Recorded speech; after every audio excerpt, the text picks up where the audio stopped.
Hi Jermaine. Are you in the room? Yeah, jump in now. Man, you're not gonna speak right now, but we'll open the YouTube stream and just start getting the people then get ready now. But you can feel free to jump in on the end.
Good evening, ladies and gentlemen.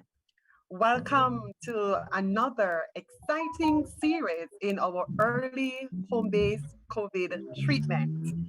This evening, we have a plethora of presenters lined up for you. Our program promises to be very interesting.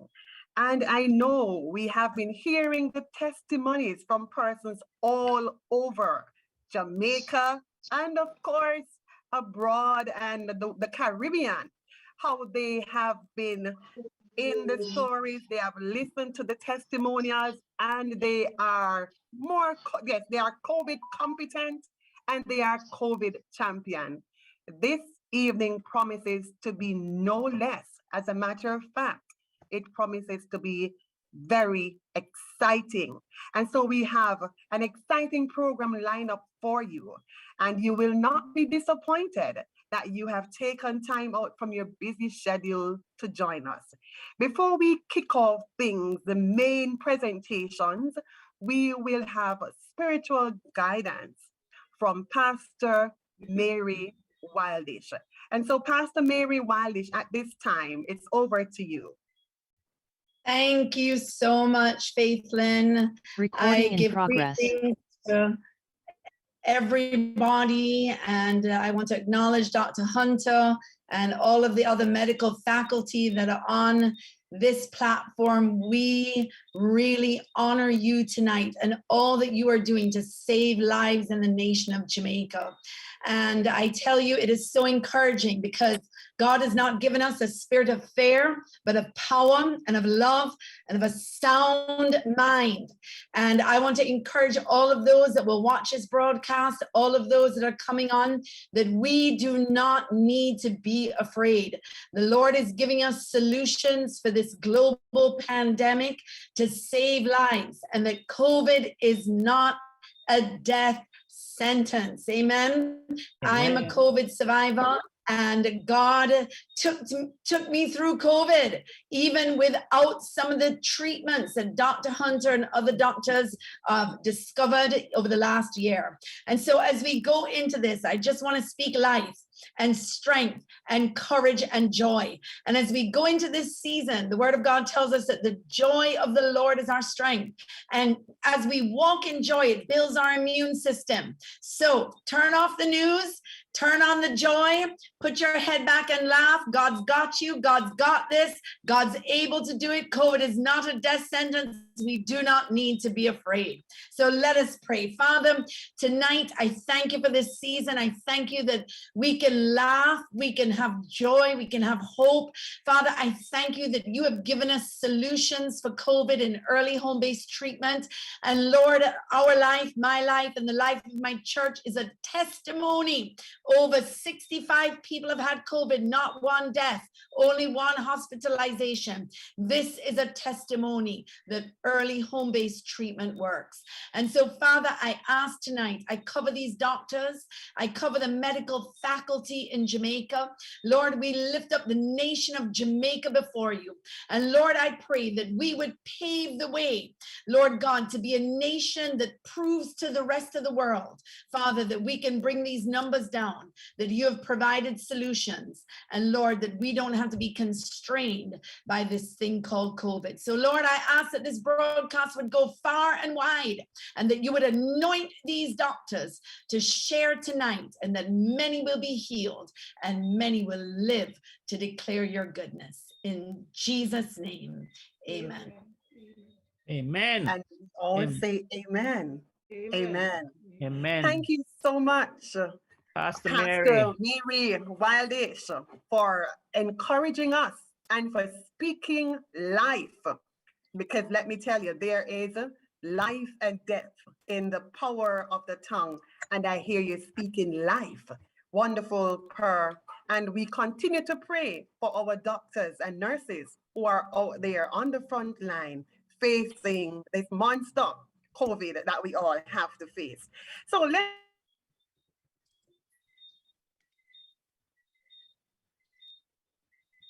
Faithlyn, you're muted. This is the 7th conference in the series. And as I told you, we will be having an exciting evening with the number of presenters that are lined up. So let me welcome those of you who have joined us here on the Zoom platform. And of course, we are streaming live on YouTube. And so we want to welcome those of you on YouTube who has joined us for another exciting evening. All right. So I am your moderator for this evening. My name is Faithlyn Williams. And Doc, I'm going to ask, yes, Dr. Hunter, yes, go ahead. I know you want to say something at this point, so I'm going to invite you at this time just to go right ahead. I just want to welcome everybody as well to this exciting 7th conference. It's so lovely to see everyone here. And, you know, as I like the rapport, I like the chat that we can have. And so I don't want Pastor Mary to leave us just yet. I just want to check in with her and see how things are going. Tell us, we want to know. We're hearing about new developments, Omicron, and we want to know how is it holding up.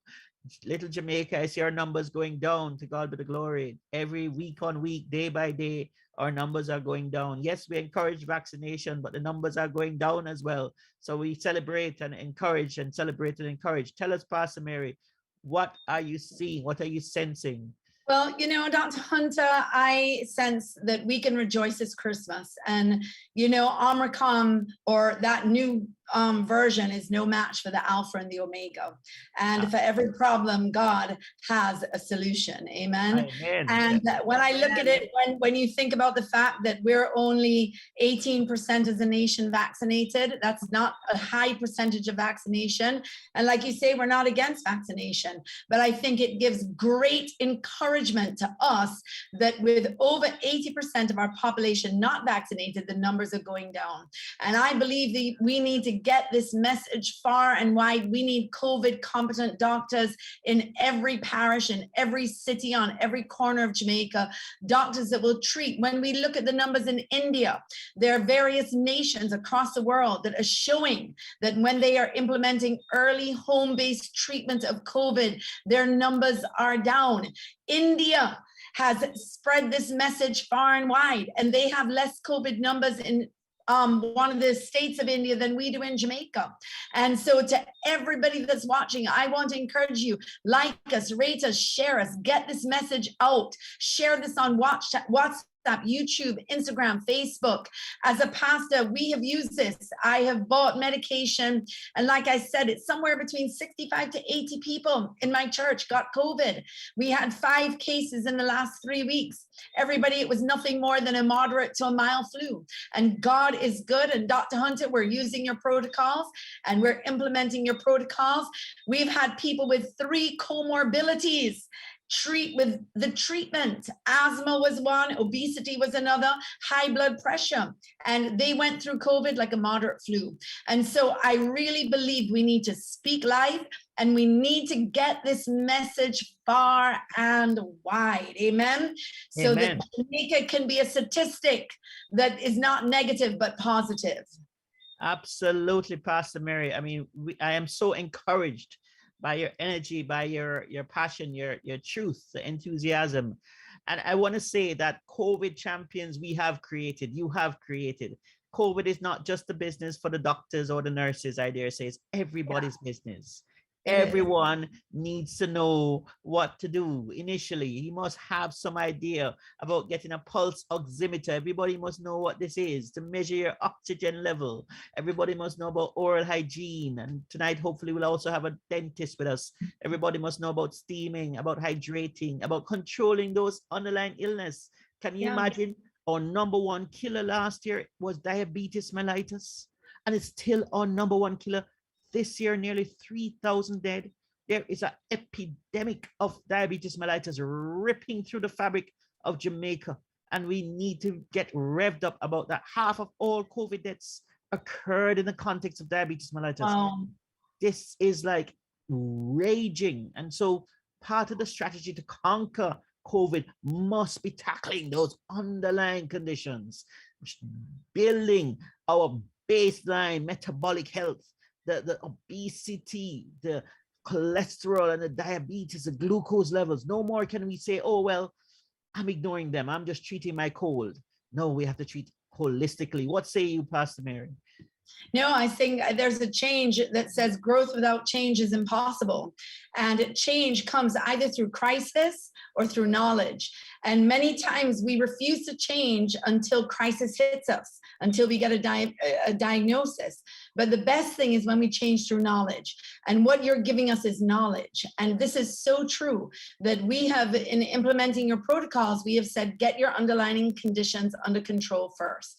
And, you know, Dr. Hunter, I really want to just encourage all of the doctors that are on here that these videos are going as far as Kiev, Ukraine, Germany, Amsterdam, they're going into the Caribbean, they're going to the United States, they're going into Canada. And I don't think that you will understand how far your reach has been. And I can tell you just from me sharing that I know that hundreds of lives have been saved.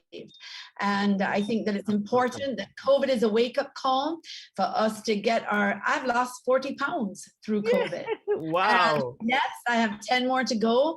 And it's been a great wake-up call for me to get my health under control. And so I think this is an opportunity, and we do not need to be afraid. And that's my message.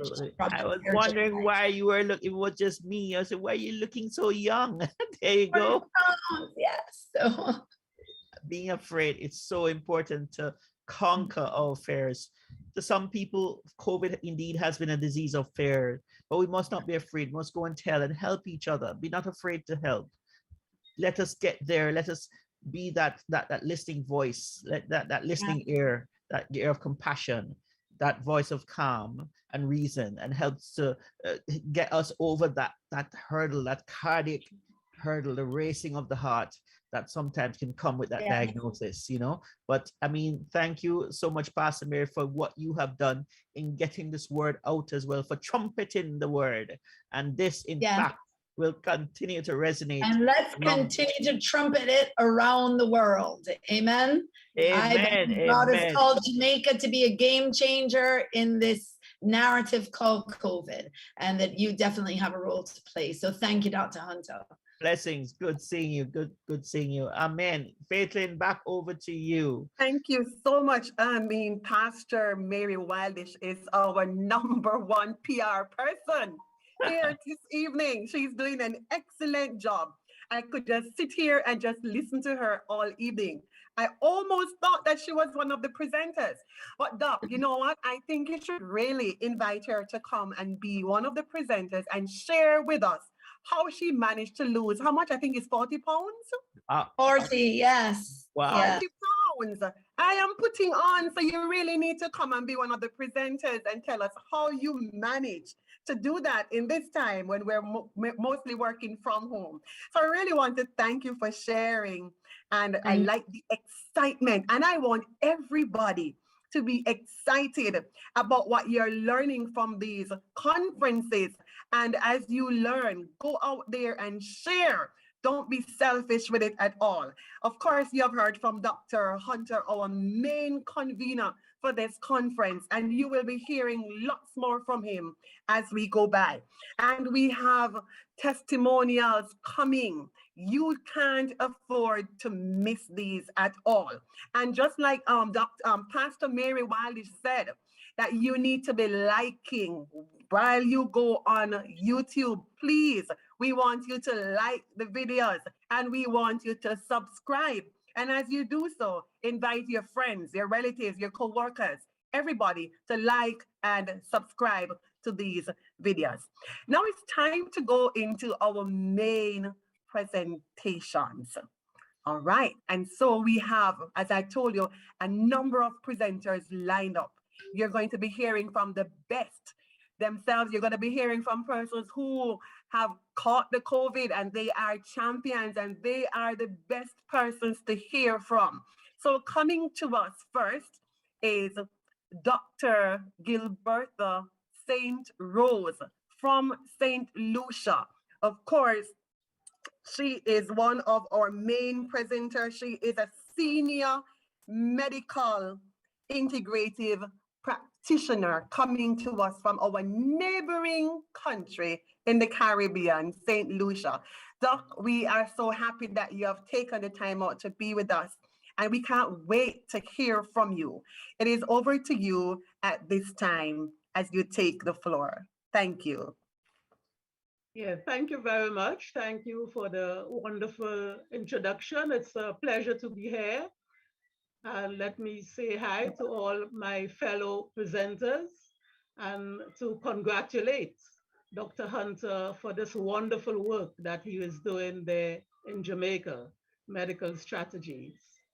Thank you. So today I'll do the share screen there. I would like to share my screen. And is that full enough? Yeah, are you seeing my screen? Yeah, I wish to thank everybody who Not as yet, Doc. Not yet. Dr. Rose, not as Yeah. yet. Oh, it's not sharing yet. Okay, let's Second. get it shared. Yeah, I want to thank everyone who has joined us today. And then I would like to,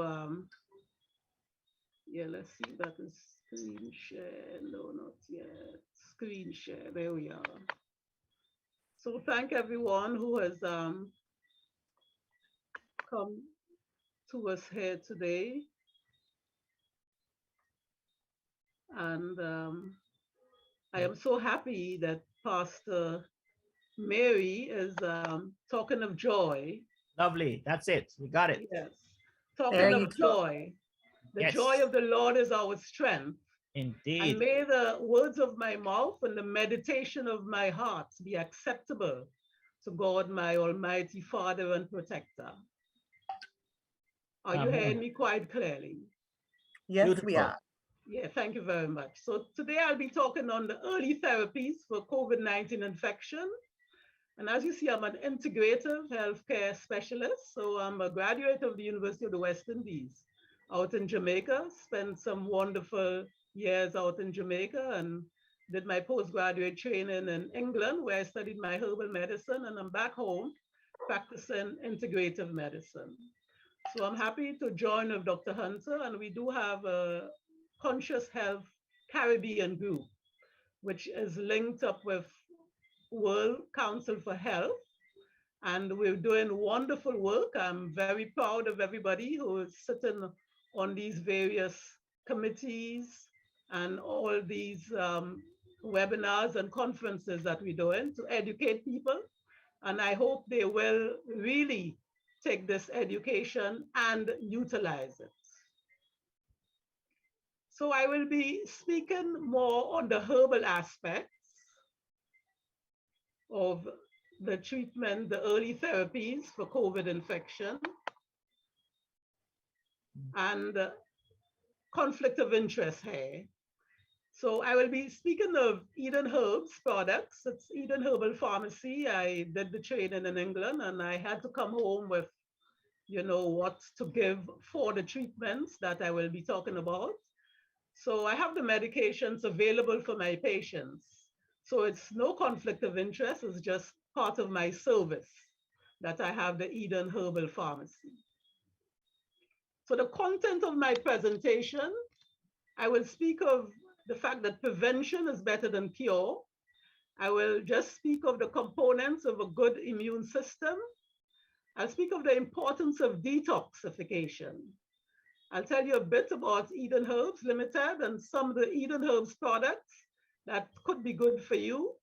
I'll just touch a bit on supplements, and then I'll touch on other modalities, steaming and gargles and washes and baths and grounding, and a little talk of ivermectin, and then just one slide on molnupiravir. So let's start with prevention. So prevention is better than cure. We know that, and we must live that. So the lifestyle, the thoughts, the fear, which we need to eliminate, and Pastor Mary reminds us that we need to get the fear out. In terms of prevention, avoidance. So, we talk of the social distancing, but, you just avoid persons if they're symptomatic, and they know to do that for themselves. Cross-contamination, if you're in a contaminated environment, then you try and avoid it. Enclosed places, especially if there's a likelihood of persons being infected there, and poor ventilation. And we speak of social hygiene, which, is something we need to always be doing. So when we speak of too much of hand sanitizing and all of that, we just have to have good personal and social hygiene. And that is just what is needed as part of what we normally do if one has a flu or an infection.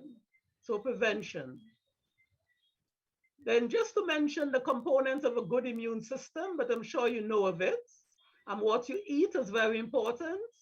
Will stress good gut health, colon health, very, very important. That's where the toxins live and circulate in the blood and cause ill health. Then water. I have to put water as a pointer because enough people don't take enough water, and water is essential for proper functioning of the body. And you'll know if you have a good immune system if you recover quickly from illnesses, especially the viral and bacterial illnesses. Sleep, a very, very important component, and good sound sleep. You need the rapid eye movement sleep. And then you need a sense of humor and ready to have fun.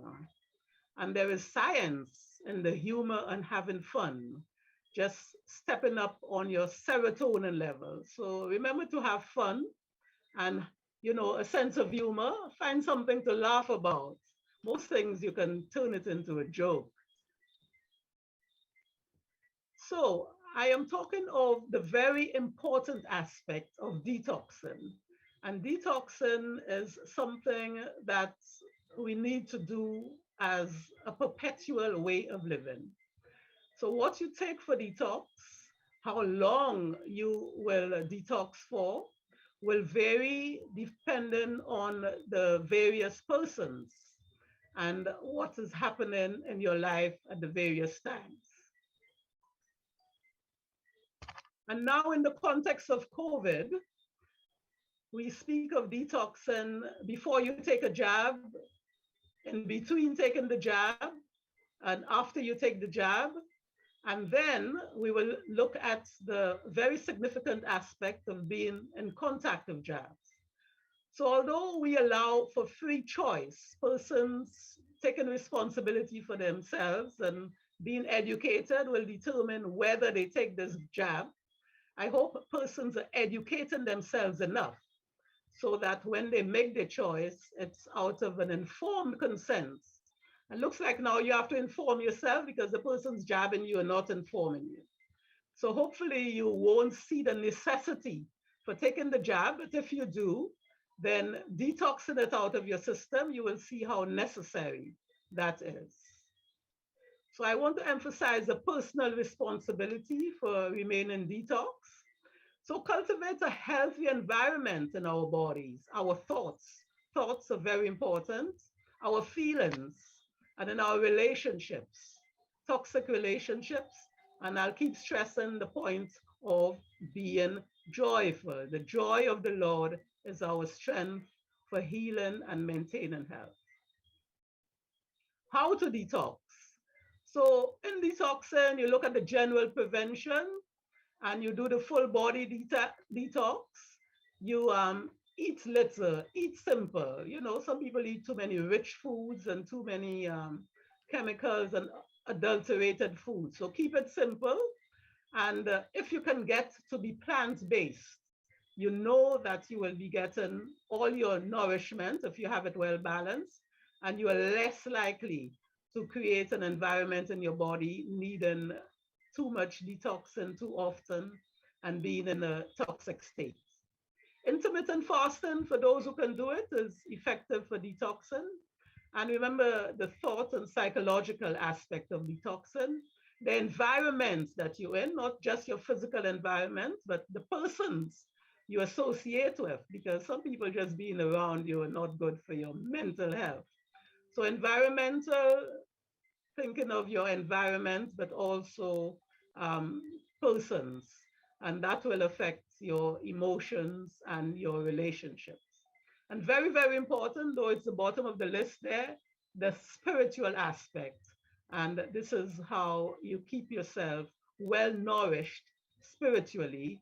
And this is a very, very important part of remaining detox from negativity and what is not good for the body. And how to detox? Well, you know the different ways, the music, the dancing, some do Tai Chi, some do soca size, some salsa, sports. You go out into nature activities, exercise, relax exercise. If you cannot do it too hectically, like aerobics, you do stretching, and that's very effective. Remember to sleep and rest and make sure it's good REM, rapid eye movement sleep. And remember loving when one loves. When you love, it is all parts of creating a good internal environment for remaining detox. I'll put again, have fun and laugh. So everybody has a need to detox because, you know, inevitable waste and toxins in the food. Even when you think you're eating good food, there are chemicals in it, the environment, just the pollution in the atmosphere, all that can contribute to having a toxic body. And some people have underlying disease, which perpetuate their toxicity. And some have toxins from the drugs that they will be using to treat and prevent the disease. And remember the toxicity that one gets from electromagnetic radiation. The cell phone is good company for many, but you have to free yourself from it and detox from it because it has a negative effect on the body, though it can be useful for various purposes. So all the electronic equipment, we need to be detoxed from that. And in terms of our COVID period and what we detox from, remember these gene therapies called vaccines, they contain synthetic genetic material, which cause the cells of vaccinated people to produce a spike protein.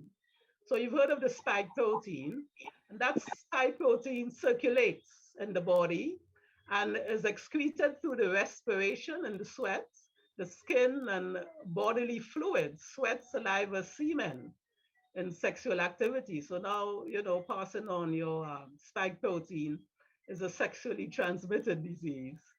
And this is the phenomenon called shedding. So even persons who are not vaccinated, if they associate with vaccinated people, will be getting the effects of these chemicals from the gene therapy called vaccines by the process of shedding. So all that we need to detox from the body.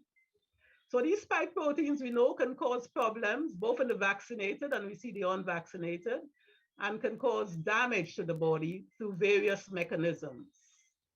So these spike proteins can lead to inflammation in the lungs and the heart, like we see in the case of the myocarditis, and the vascular walls, damage to the vascular walls, and lead to the blood clots, which we hear so much of.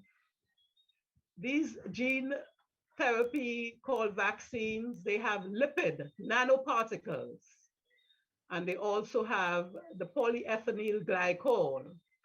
And 70% of the population is allergic to this PEG.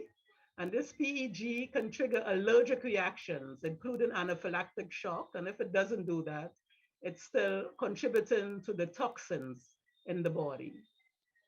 So these gene therapies, they have cationic lipids as well, which is cytotoxic. They can be cancer forming and thus are able to cause cell damage and inflammation. Graphene oxide, for those of you who have the full list of what's in these gene therapies, they deplete the body of our most important detoxification molecule called glutathione. So graphene oxide can deplete the body of glutathione, which is our most powerful antioxidant to help to detox the body naturally. And it can lead to strong magnetic properties of the body, the electromagnetic radiation, which is toxic, that we have spoken of.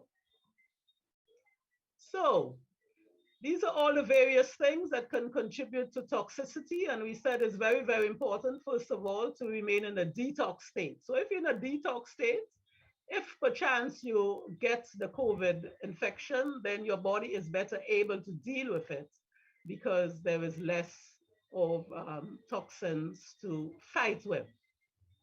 So Eden Herbs, producing in St. Lucia from 1996. I, yours truly, is the managing director.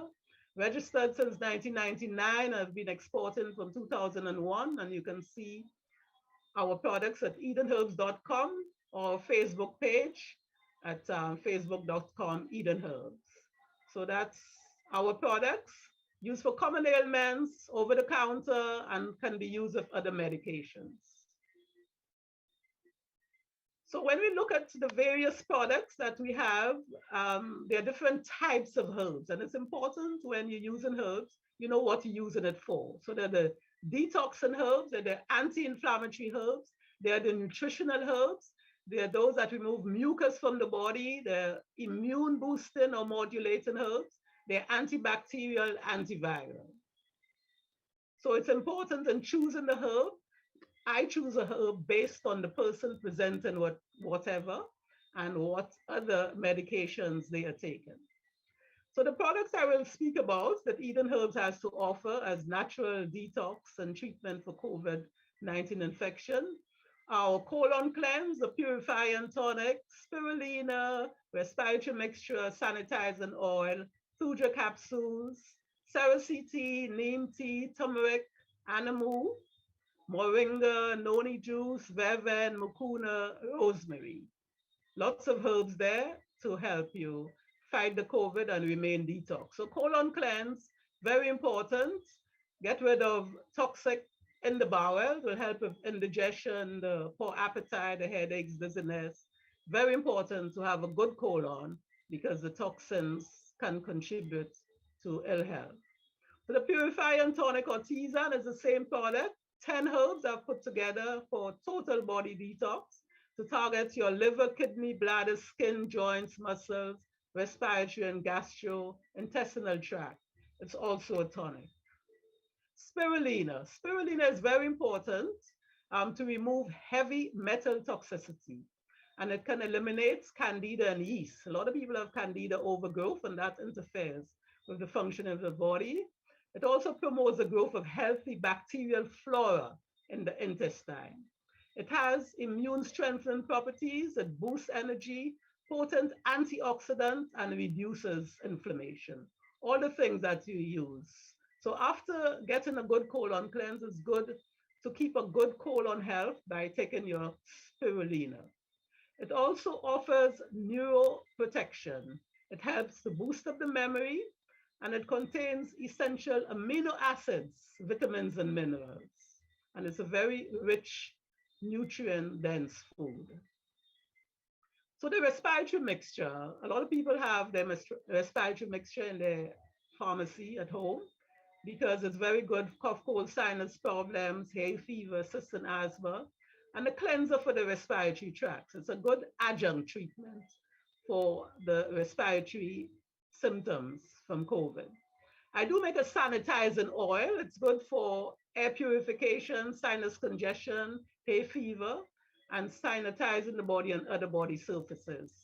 And, you know, when you steam, you can put some of that oil in your steam to help your nasal congestion.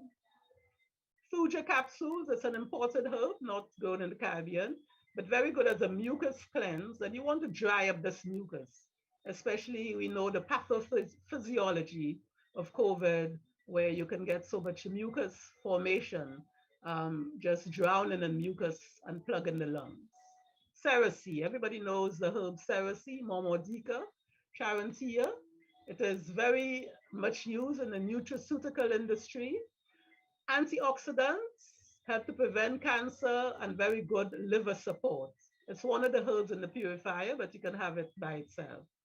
The neem, a very good age-old remedy, not from the Caribbean, but we've imported it. It will help boost up the immune system, prevents cancer, and it helps to detox the nanoparticles that these gene therapy, so-called vaccines, have, you know, been deposited in the body.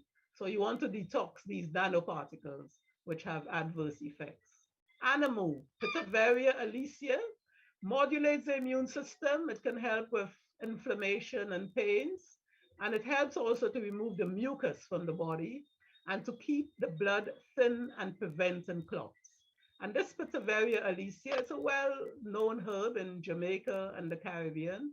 We call it duva duva here, and it's a herb that should be used much more freely, especially as it can prevent the clots that can occur in vaccinated and even the unvaccinated persons who can be affected by the clotting aspect that can come from the spike proteins. So here's your animal. We have it in tea form and capsule form. Moringa oleifera, everybody knows moringa, but we don't use it enough. It's very rich supplement in amino acids, antioxidants, vitamins, and minerals. So we should use it some more. The noni juice. Now, noni has been around for a while, but it energizes and it's nutritive. It helps with nervous stability, immune system booster. It's a detoxifier. And I've just put in there, reminder men that, prostate enlargement and cancer. So in choosing a herb for the immune system and for detoxifying, if I had an older man with enlarged prostate, I would tend to use that herb. So this is why we have different herbs for different aspects. And in identifying the needs of my particular patients, I will put together what is needed for them. Verven. So a lot of people have been using the verven with very good effects. Stachytophyta urtifolia, and we also have the Stachytophyta jamaicensis. And, when I saw so many people were using the verven and were getting good effects from it, I said, I don't know it as one of the antiviral herbs. And the reason why it works is because, it helps with the fear aspect. It helps with the fear aspect, and because it has acylic acid and it's anti-inflammatory, antioxidant, and it also helps with sleep and restoring the nerves and muscle function. So the sleep and the fear and the nervous debility that has been propagated by the fear of COVID is helped by this verven, because I didn't see any direct antiviral activity, but it's really as a result of helping that fear in the blood. And when one is fearful, it does affect the blood at firstly. The neuroscientists, in doing the test of the hormones and the chemicals in the blood, know that fear has such negative effects on the body in terms of affecting the nerves and sleep. And verven is very effective at correcting that. Here we have another herb, Mucuna pruriens, velvet bean. And I put it here because it helps with depression, gives a sense of well-being. It's very rich in dopamine. It calms and relaxes the body, and it's great for treating insomnia and help people to be well rested. Because what I find with persons with COVID or just with the general atmosphere of the fear of COVID, sleep is a problem. With all the lockdowns and economic, disturbances and deficiencies, there's depression and anxiety.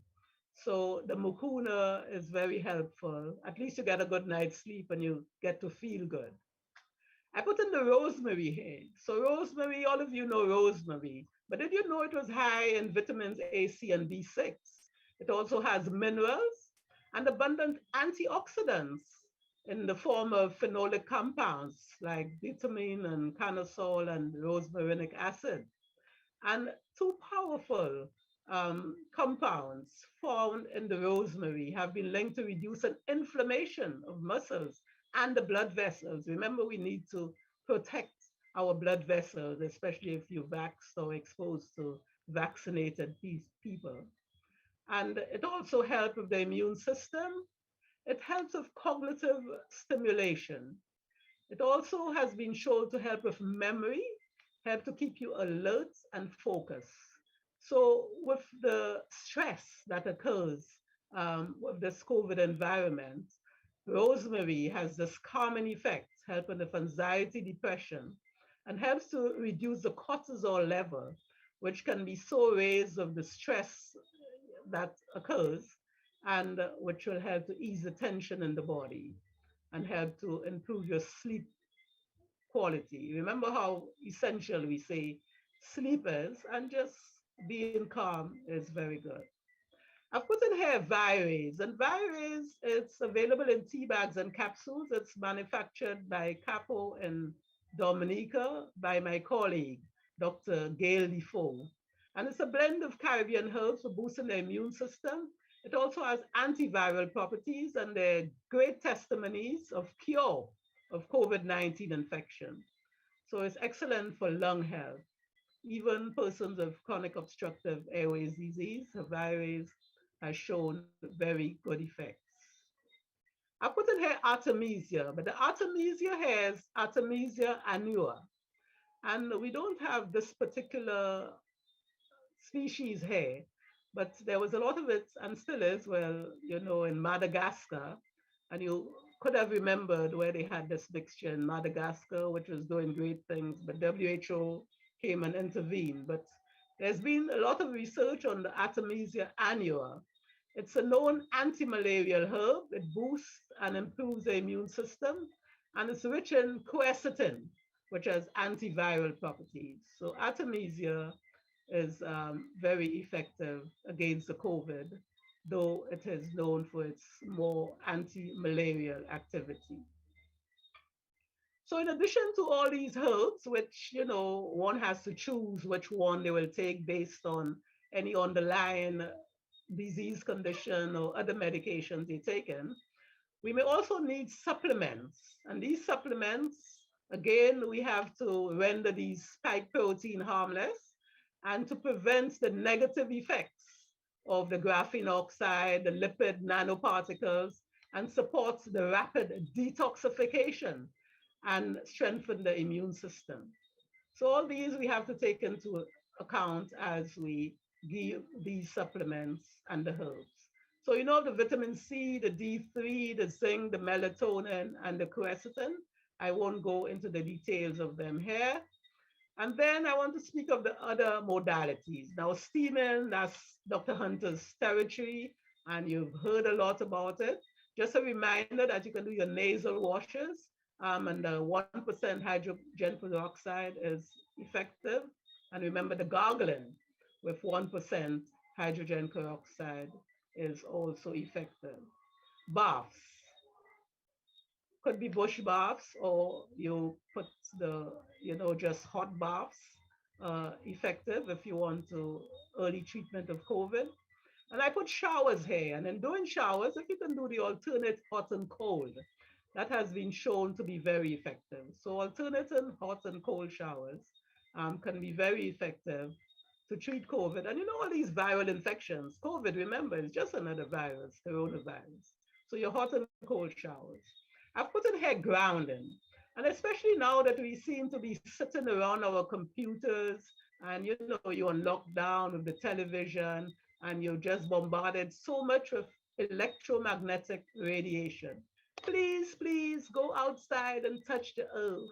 Take your shoes off, go walk outside, go on the beach, go in the water.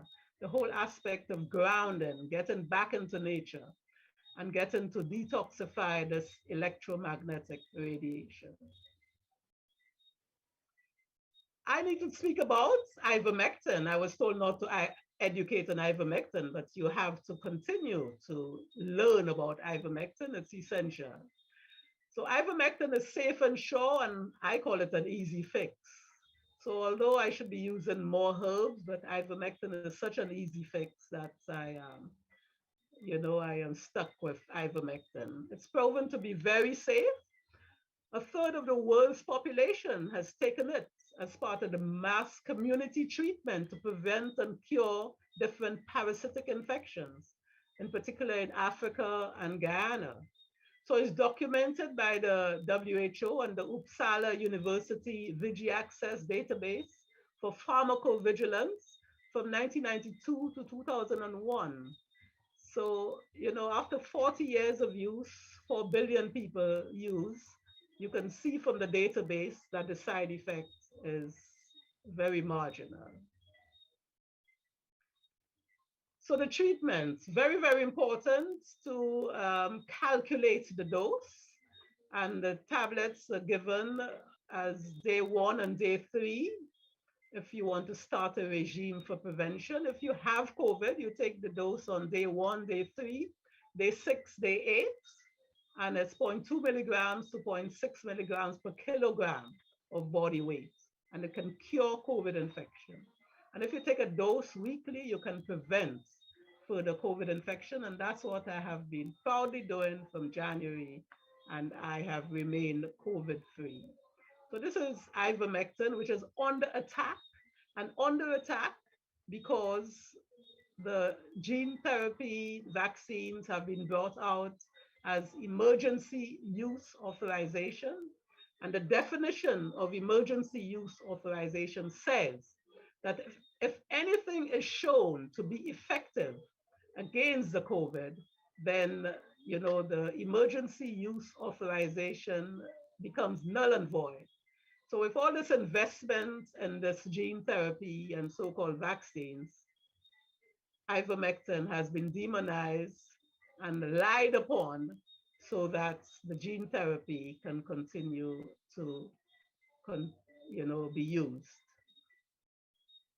In addition to its antiviral effect, which has been shown, it's initially approved as antiparasitic, but the research has shown it to be antiviral. But it also has potent anti-inflammatory properties and with multiple mechanisms of inhibition.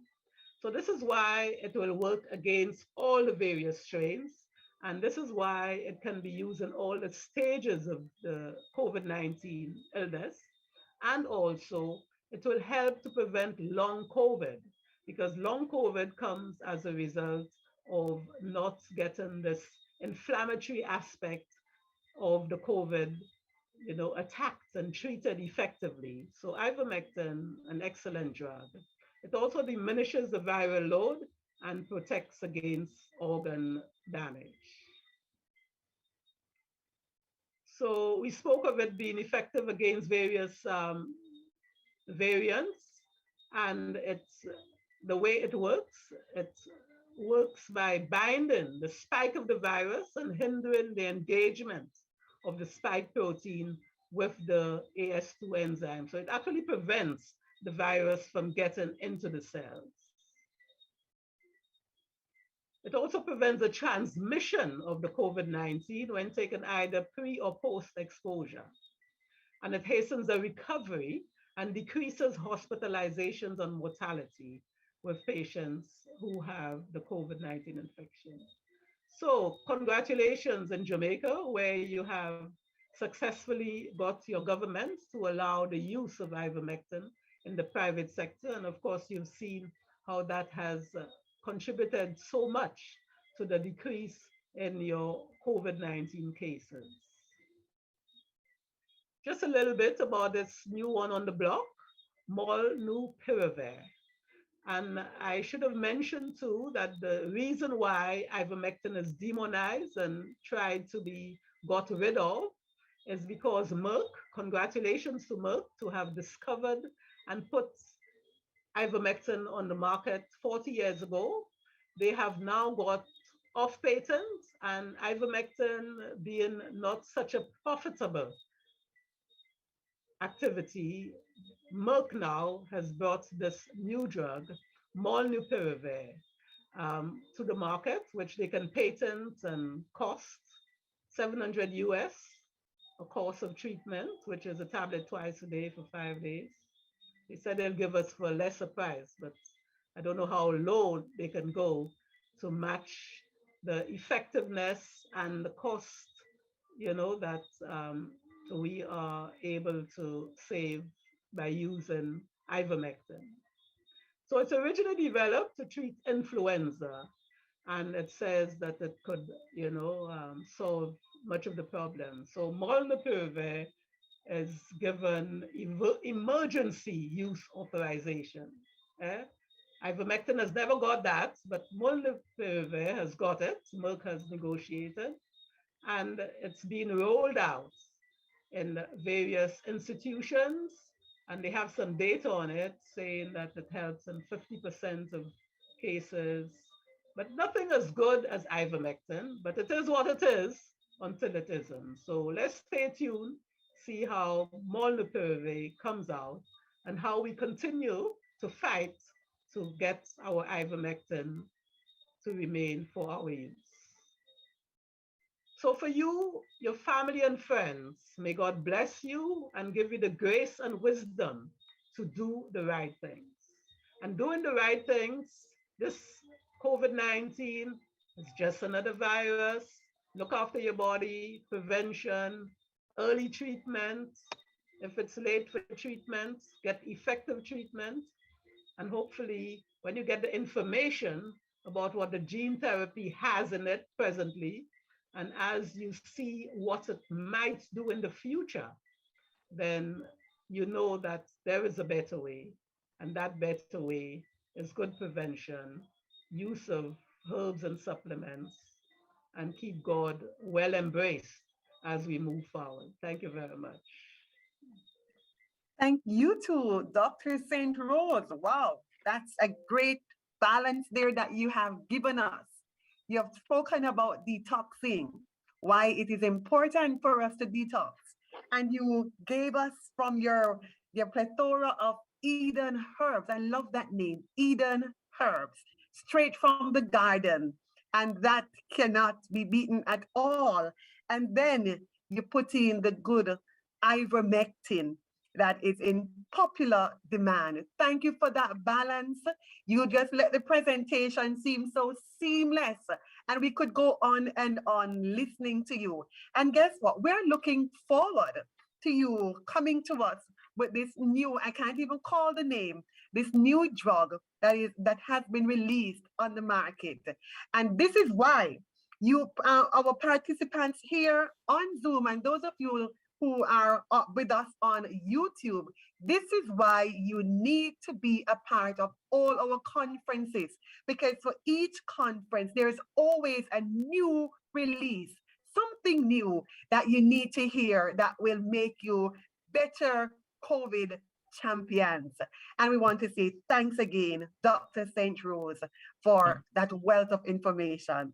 Okay. Thank you. Thank you, Dr. St. Rose. I'd like to just add my personal congratulations to her for such a very solid, important presentation on Caribbean herbs, and certainly something I commend to everyone. Of course, we commend and we know that the vaccines have saved a lot of lives, and we commend for those, you know, commend the vaccines. And of course, we're not against the vaccines, right, Dr. St. Rose, nor are we against ivermectin. We are in support of a holistic approach. So tell me, how effective have your herbs been in addressing, or can help the Caribbean diabetes and hypertension? Maybe I missed that. Just briefly say a few words about those chronic diseases ripping at the heart and soul of Caribbean society. Yes, thanks, Dr. Hunter. It's a shame, it's a pity that the Caribbean governments, the health ministers, have not embraced the herbs enough. Because a lot of people, they are given the drugs, but they want the herbs, but they need direction as to how to use the herbs. And some of the herbs that I have listed there, for example, the cerasee, Mormondica charantia. It's a herb that's very effective against diabetes and also against hypertension. And it's, you know, helps to prevent cancer. Such a wonderful herb. It's a very strong herb, so one has to be careful of the dosage. And at Eden Herbs, we do advise, you know, of dosage. So cerasee, Mormondica, a wonderful herb. And, you know, when we first started our Caribbean Herbal Association, is when we saw that they came and took the cerasee and put it in supplements and brought it back, you know, to our pharmacy shelves. We said we have to, you know, regain our Caribbean heritage, but we haven't had the support.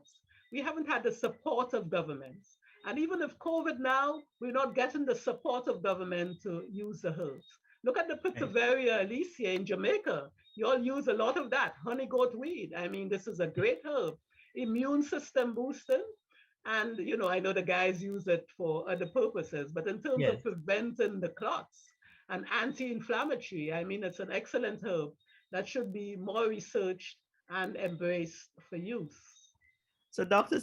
St. Rose, I mean, excellent. I mean, you are trained, you're orthodox, should I say, traditional medicine trained, but also subspecialized in herbal medicine. So a lot of my patients come and I really don't have the expertise. If they'd like to get in touch with you, do you have a website? Is there, or just reach out to you in the internet space with Dr. Gilbert at St. Rose? How could they touch base with you? Of course, they're going to watch this presentation again on YouTube and subscribe, but how else can they get to you? Well, on my website, edenherbs.com. Lovely. Yeah, I'm not so much on the Facebook page, but my staff will tell me. But I do have a WhatsApp number and email.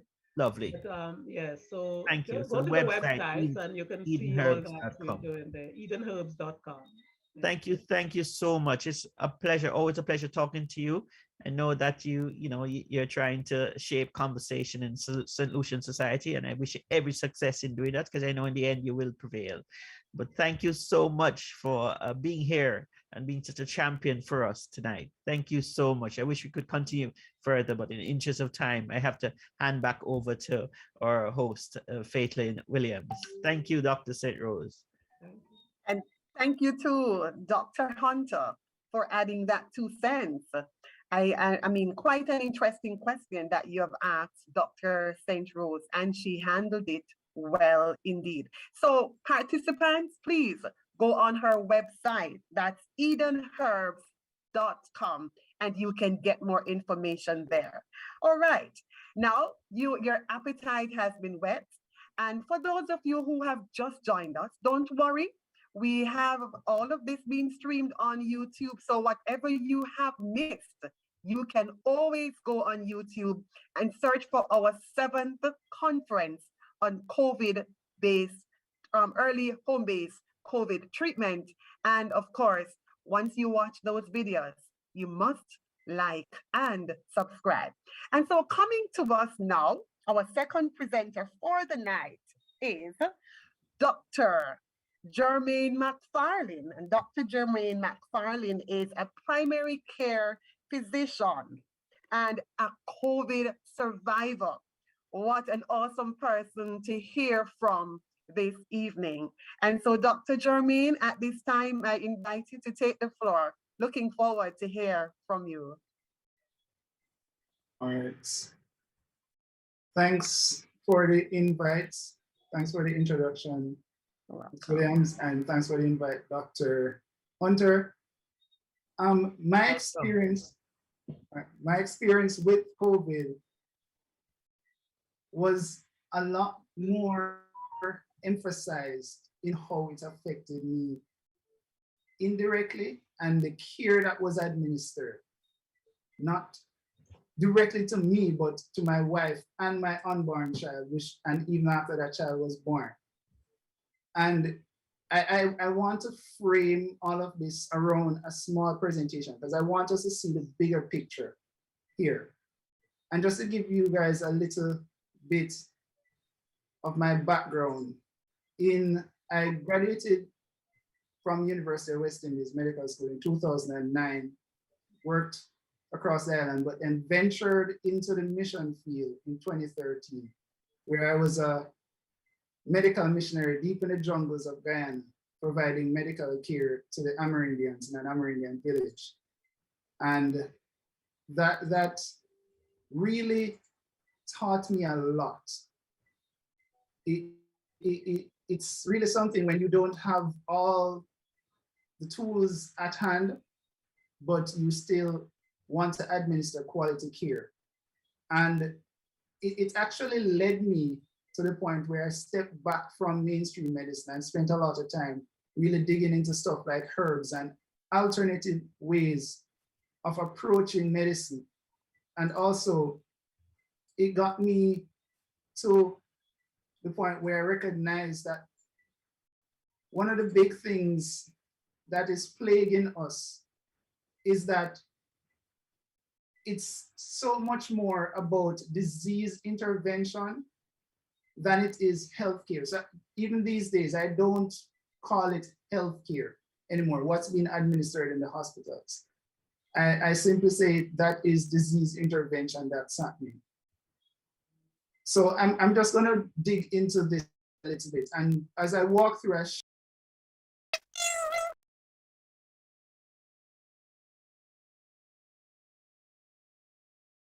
so give me a second, let me get this thing. All right.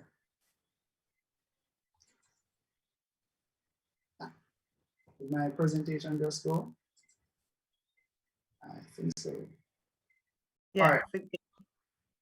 So let me start. What happened was that in early September, after spending about 3 hours in the supermarket, picking up groceries, about 2 days later, I started to have an upper respiratory tract infection, sneezing, sinus pressure. Eventually, I noticed that my sense of smell went way down. It wasn't totally gone, but it went way down. And I started looking at my symptoms and saying, yes, this seems like it matches up with COVID. So I'll just chill at home. I won't go anywhere and just keep continuing treating myself using different herbs, hydration, vitamin C, tonic water, which has quinine in it. I couldn't get my hands on hydroxychloroquine at the time, but I was like, hey, my good old tonic water will help me in that journey and provide me with some of the benefits.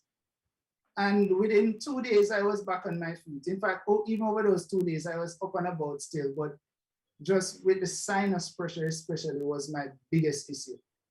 I got better, and then as I got better, I started noticing my kids one after the other. They would just come up and say, oh, Daddy, I'm not feeling so well today. They'll be a little less active that day, but by the next day, they were back at it again, running around the house. And then the last person to get sick was my wife. At that time, she was in her final trimester of pregnancy at about 38 weeks. And she never really had a high fever, just about 99, thereabouts, and just feeling unwell and just starting to, slow down, find that she just doesn't have as much energy. So that continued, and then what happened was that she started to have contractions, just contractions on and off, just nothing that was going into labor, but just having contractions. And this was important because that was actually her 6th pregnancy. So the first 2 were born prematurely. The second, she had a similar problem where she just started having contractions at about 33 weeks. And for a whole week, she was contracting. No matter what they gave her, she was just having contractions, but not progressing. So that child was delivered at 34 weeks. It was a really bad experience in terms of how she was treated in the hospital at University Hospital. So she took a step back and she did some research. And she said to me, I can deliver vaginally. I think a part of the big problem was a hospital environment that was very stressful. So we did our research, and this was after having 2 C-sections. And we decided, okay, next child, if we have another child, we'll go natural. And so we end up having 3 other children after that. And I delivered all 3 of them at home. No issues, no complication, full term, everybody's healthy. So this was our 6th. She's now unwell. She started realizing she's having urinary symptoms. A doctor came in, saw her at home, and we were looking at, okay, she's now 39 weeks.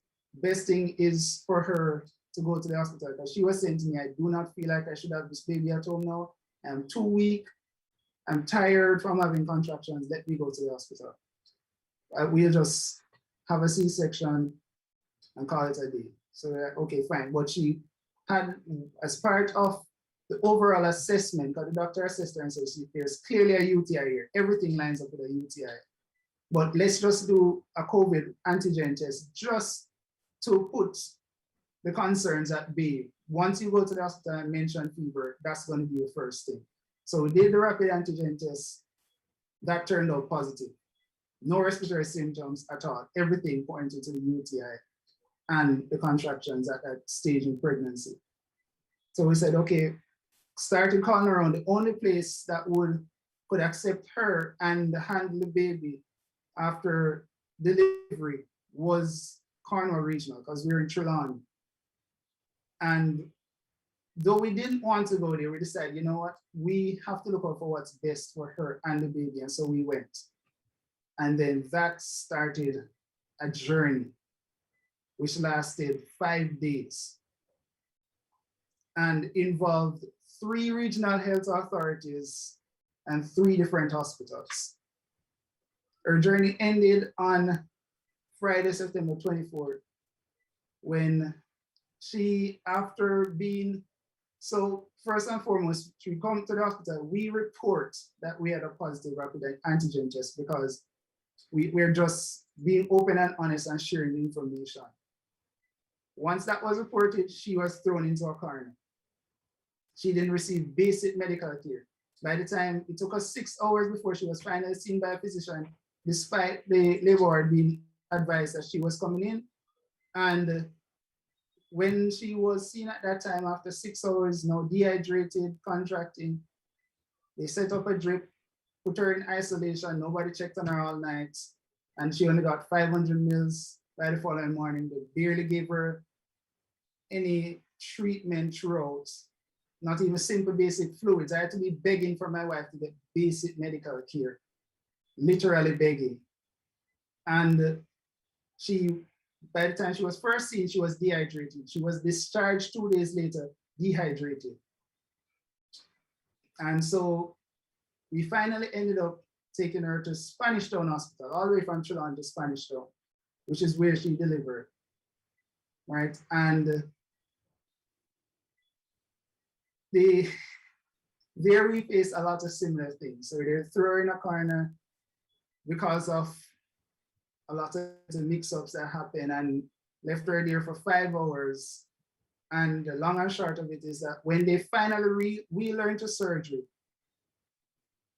and they extracted the baby, everybody in the operating room started running around like crazy because her uterus was ruptured on their watch. And I got a lot of flack from some of the obstetricians, where a lot of them were mad at me because they're like, oh, why didn't your wife deliver in the hospital before and you've been caring for her and all of that? 3 home deliveries, no issues with her. In the hospital, she has a ruptured uterus on their watch. All because of COVID. No symptoms, anything but, oh, you had a rapid antigen test. And here's the thing, they would not accept from us what her blood group was without a result. But yet still, it took almost 5 days before they finally repeated the COVID test in the hospital. So think about that for a second. And then let me walk you through this journey. You see, what we are facing here is that there is a battle that's going on between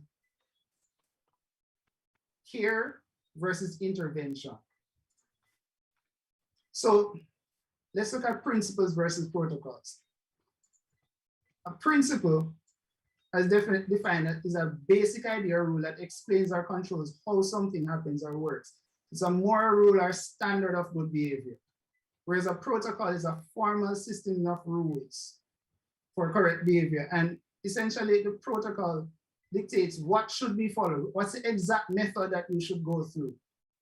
And so the battle is between control and guidance. As medical professionals, as we treat persons, I'm speaking more to the medical professionals, and I want the persons who are not medical professionals to think about, is this how I would want to be treated? In the sense that you want that medical person to be functioning based on principles. The problem with protocols, because I heard it over and over ad nauseum from persons in the hospital. Oh, this is just a protocol, this is a protocol.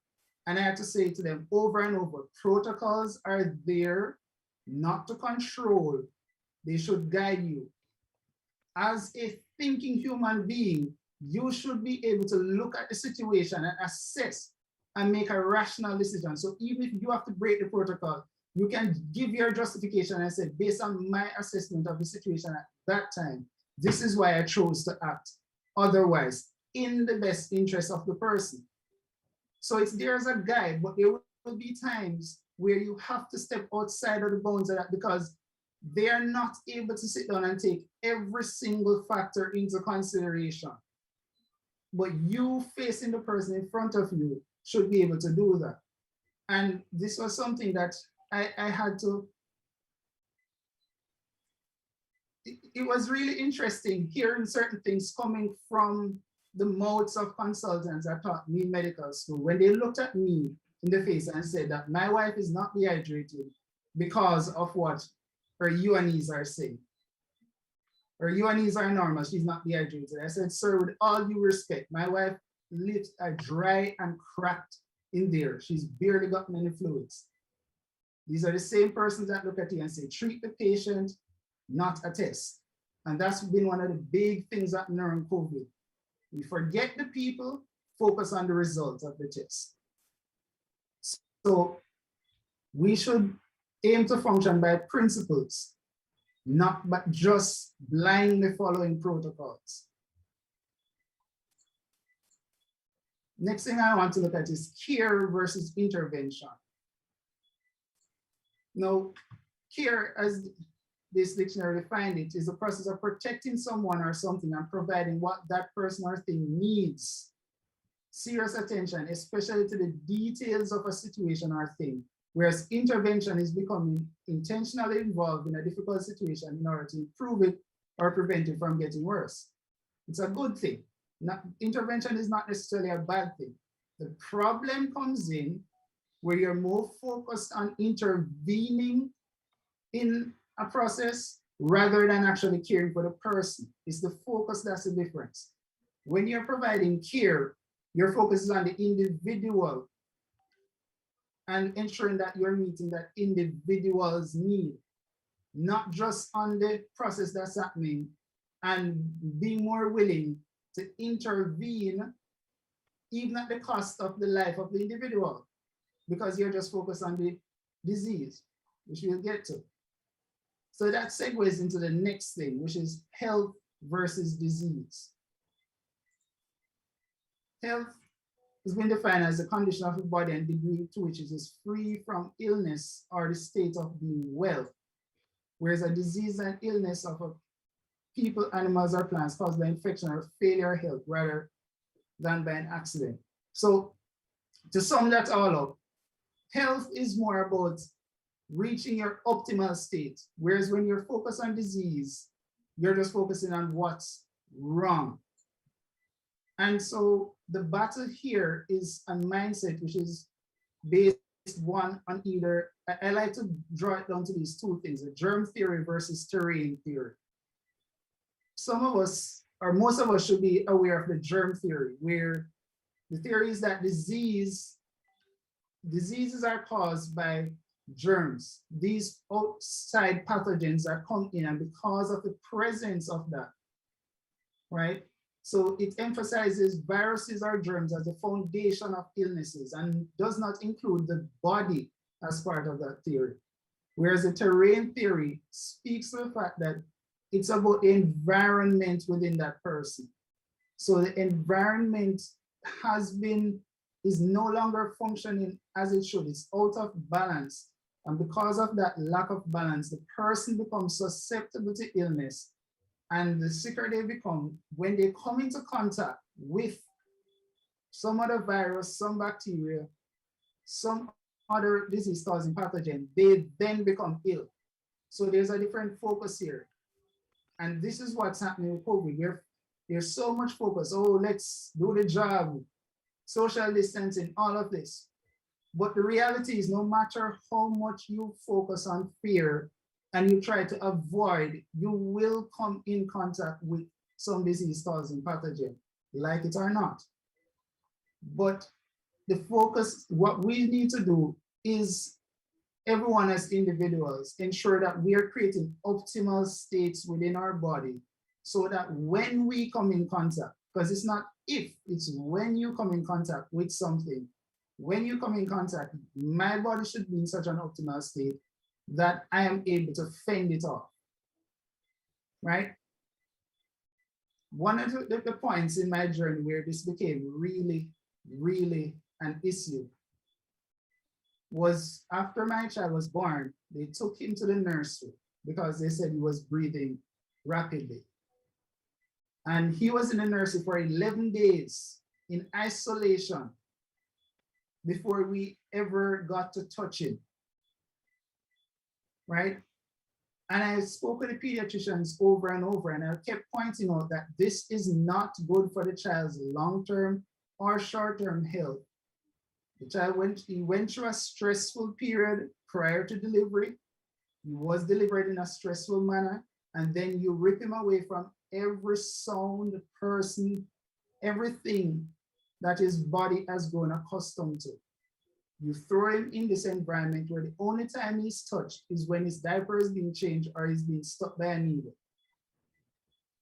And then all the research is there. And I kept going back and looking at the research again, just to make sure, okay, am I saying the right thing to them?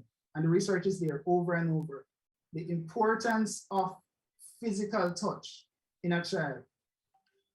How healing it is. Kangaroo care. You take that baby, put it on the mother's chest, bare chest. And it has been shown that even in premature children, just doing that reduces the respiratory rate and improves any sort of sepsis. No matter what the source is, it reduces the risk of sepsis, improves their immune system, but they kept denying my wife or myself from interacting with the baby. Then they also were giving him milk-based formula, even though we pointed out that we are known to be very atopic people, which is why we try to keep our diet very clean to prevent atopy. And we recognize it with our other children that once they come in contact with processed milk products, they then start having nasal congestion, they may start getting that dry cough. And they were saying the baby's congested, the baby's having reflux. And we're like, but you're giving him milk-based formula. And even after we reported that to them, no change. So and I said to them over and over, you're focused on the disease or perceived disease, because all the cultures came back negative. Despite all the cultures they did, they never found any bacteria. Gave a child days and days of antibiotics, wiping out his gut flora, which will affect him not just in the short term, but with potential long-term effects. And the surprising thing was that over and over, the physicians kept telling us, yes, we know, but. So you know that this is the best thing for the health of the child. But because of a disease, we believe that there is some infective agents, so we must do this. Even though that there are alternatives, the colostrum, which can help to fight bacteria. And all of this, everybody kept going back to, oh, but COVID. Oh, remember, COVID test is positive. The COVID test is positive. Like nothing else mattered. Right? And so the last thing is the community versus a patient. One of the beautiful things that I've realized about home-based care is that if you choose to operate as a physician and step into someone's home, what I see that is that they're letting you be a temporary part of their community. And you step into their community to help with an acute situation or to help them on their health journey. And then you step out of that community, or you continue to be a part of that community. Versus you take that person, rip them from their home environment, stick them in a bed. They're now patient on bed number something, and not realizing that even though you're treating that patient on that bed, there are multiple persons that are actually being affected. The children are being affected, the spouses are being affected, or the spouse of that person. There is probably mother, grandmother, people coming in because now their entire life has shifted up. And so to then ignore all those persons, especially family members who are trying to be that liaison between with the patient and also with the other family members, which was something I also faced, wherein it was like, okay, you can't make any decision, you can't say anything, she's the patient. And that was so surprising, seeing that from multiple health persons along the journey. We show up at an hospital, she's actively contracting, she can barely communicate. I said, I can give you the information. No, you can't talk. She has to talk. She's an adult. She's not underage. It's like, I understand that, but she's obviously in pain because of the contraction. Oh, well, oh, and we have to put her over there in that room because of COVID. And nobody's going to come and check on her until we schedule that, because we have to go up and everything. So it's just this contrast that was constantly hitting me, and no one was stepping back and assessing the situation. Okay, this person has not had any fevers. We have not even repeated the test. This is just hearsay at this point. Why are we treating them like this? And also, are we actually treating the person, or are we focused on the disease? And so we also need to, as we care for persons, recognize that we are caring for a community. We are caring for all the persons that are near and dear to that person, because all of them are being affected directly and indirectly by the decisions we're making. And so that battle between hospital and home, because the home is a better environment for healing than a hospital can ever be. Hospitals are very good for acute situations.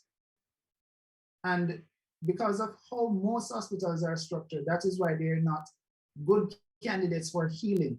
And I must say, throughout the journey after my wife got released from the hospital, but the baby was still there, and we were still in the Kingston area. And I remember we were driving around because we were trying to find someone who could help us and give us some advice, because it had reached a point where we were like, no, we will take our child and seek medical care otherwise. And they were saying, no, we refuse to release the child to you. You are not able to exercise your parental autonomy, not until we decide the child must be released. And this was my wife 3 days post major surgery. And we were like, okay, where can we go and rest our heads now? Because we can't go all the way home. And I remember reaching out to Dr. Hunter, and he mentioned this place that was in Barbican, and we were like, okay, you know what? We will go by, see if we can rest for a while, figure out our next move, and go. And believe me, when my wife went into that environment, that homely environment, it was like the first in almost a week that she actually got the chance to rest. From we stepped in, the natural atmosphere that was there, that homely feeling, then created that relaxation. And as the previous presenter pointed out, how important that mental aspect is in us becoming healthy and remaining healthy. And so we have to look at the environments that we create when someone is in that state of ill health. And that's been one of the tragedies with COVID, is that it has pulled us apart from each other. And it's not just about social distancing. It's more that fear, where we start to see each other as an other, where we start looking at people as just based on a diagnosis, even with the high false positives and stuff, even recognizing that, okay, in this situation, what are the larger risks? What's the most important things that I need to focus on? Am I focused on this person? Am I focused on their health? Am I focused on the persons which I'm also affecting by making decisions about this person's care or lack thereof? And the key for us as we all move forward is, what are we going to keep doing moving forward? Are we going to keep operating the way we've always operated? Or are we going to move beyond and recognize that COVID will end and other things will come and go? As Dr. Hunter pointed out, diabetes is is the greatest killer right now in Jamaica.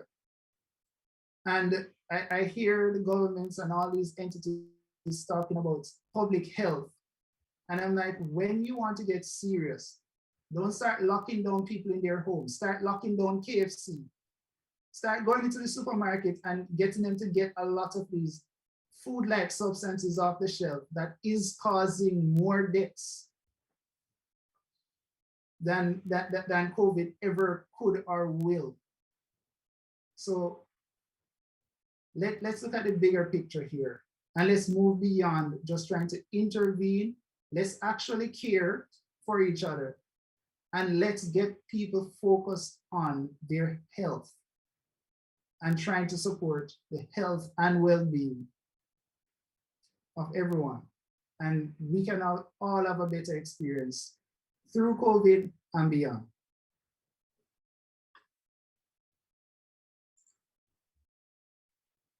That's it for you, Dr. Jermaine? Yes, it is. Great. Thank you so much. Quite an intense presentation. Awesome. I can just imagine, yes, I can just imagine how you felt just sharing that testimony. And can I just tell you this? Just sharing your testimony on this platform is helping you to heal. Indeed. So I want you to feel that connection and feel that that's coming. And our prayer is that all will be well with your child and wife and the entire family. We like the way you mingled your experience with this presentation. It was so real. And as you shared, persons were just filling up the chats. And so we want to thank you so much for opening and for reminding us also that we don't need to be afraid of this COVID. We actually need to be there as a support system to our family members and of course, our neighbors. We don't need to be afraid. So all this scare, it is unnecessary because we need each other. And thanks also for reminding us that COVID will end. And that is why people keep coming to this conference, always leave with something more, making them better COVID competent because of the information, the testimonies that are presented on this platform that really makes us better able. Thanks again, Dr. McFarlane. I'm sure Dr. Hunter has his 2 cents to add to this presentation. Go ahead. Thank you.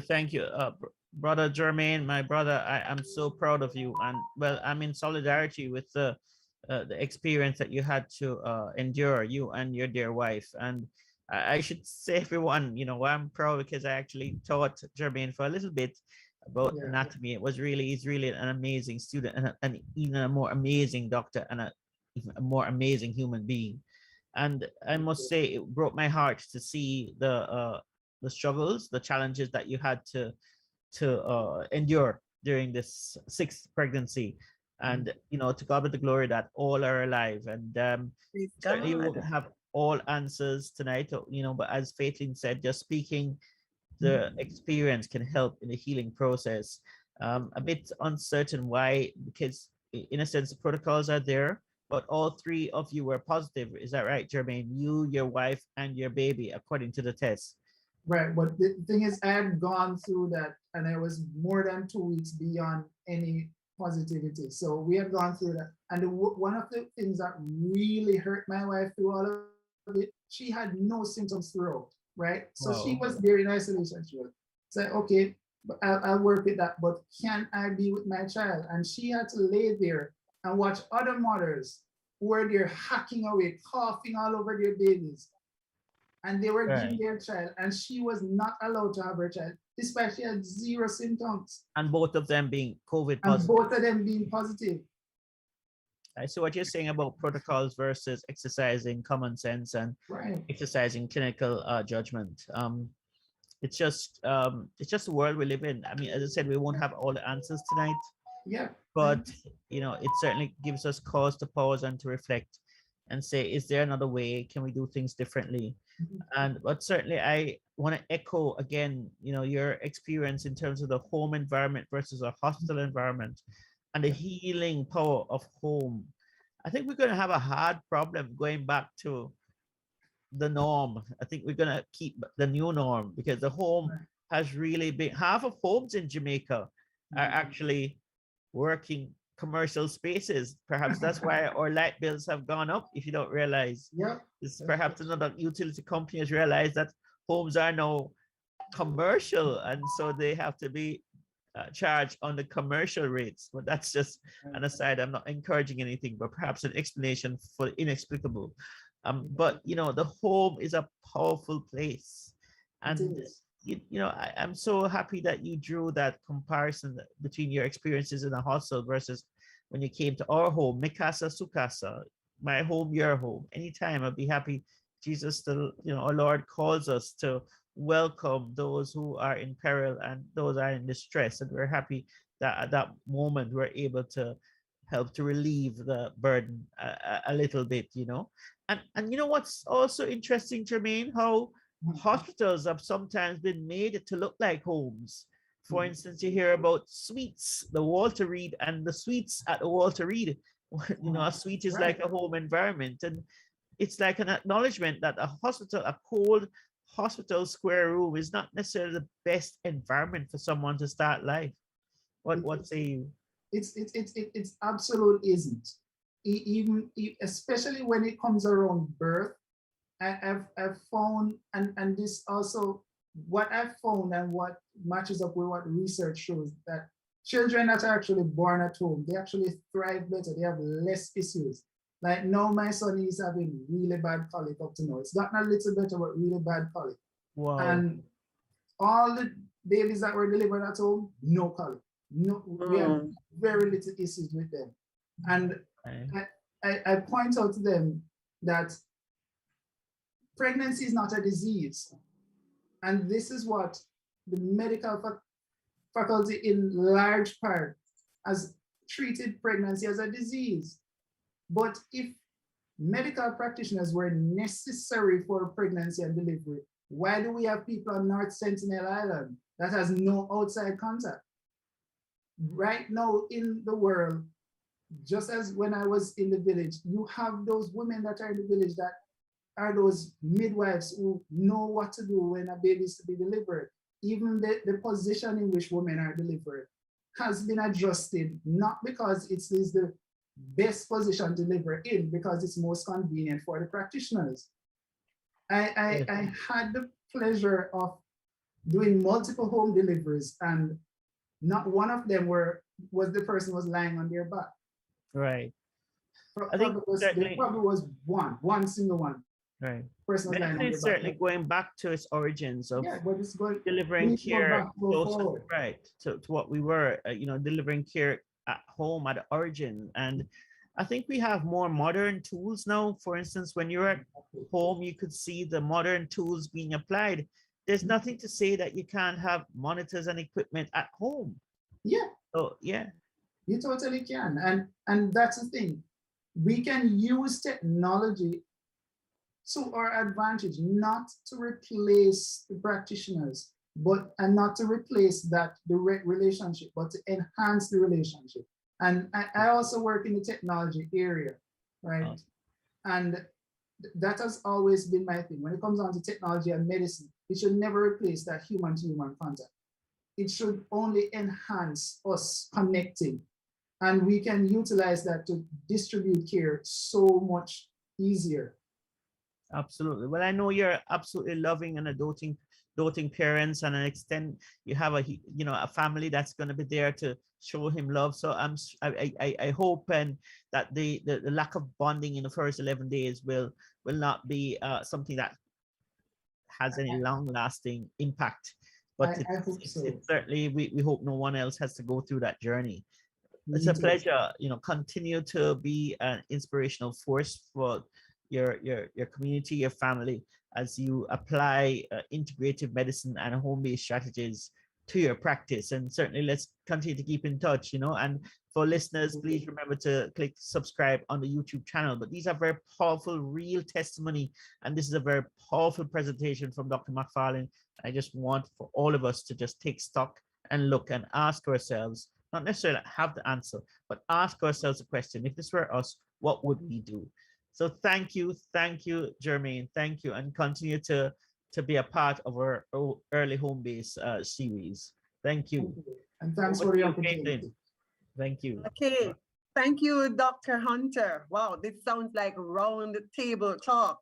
Dr. Jermaine, I could just listen on and on, but I want to encourage you that if your son has overcome these 11 days and of course the 2 months so far, I know the Lord is with him and he is very strong. And at such an early age, he has encountered all these things, but yet he has jumped over those hurdles. Continue to give him the love, and we will continue to pray for you and your family. But he's a strong one and a purpose one. Indeed. Keep your eyes on him. Great thing. The interesting thing is that that's what his name means. Awesome. Confirmation. Awesome. And the presentations keep getting better and better, more intense and more information coming our way. And so we have as our next presenter, Dr. Paulette Russell Gentles, who is a dental surgeon coming to us out of Mandeville. She will be speaking to us on health, oral health hygiene. So let's have her just now. Go ahead, Dr. Gentles, and unmute.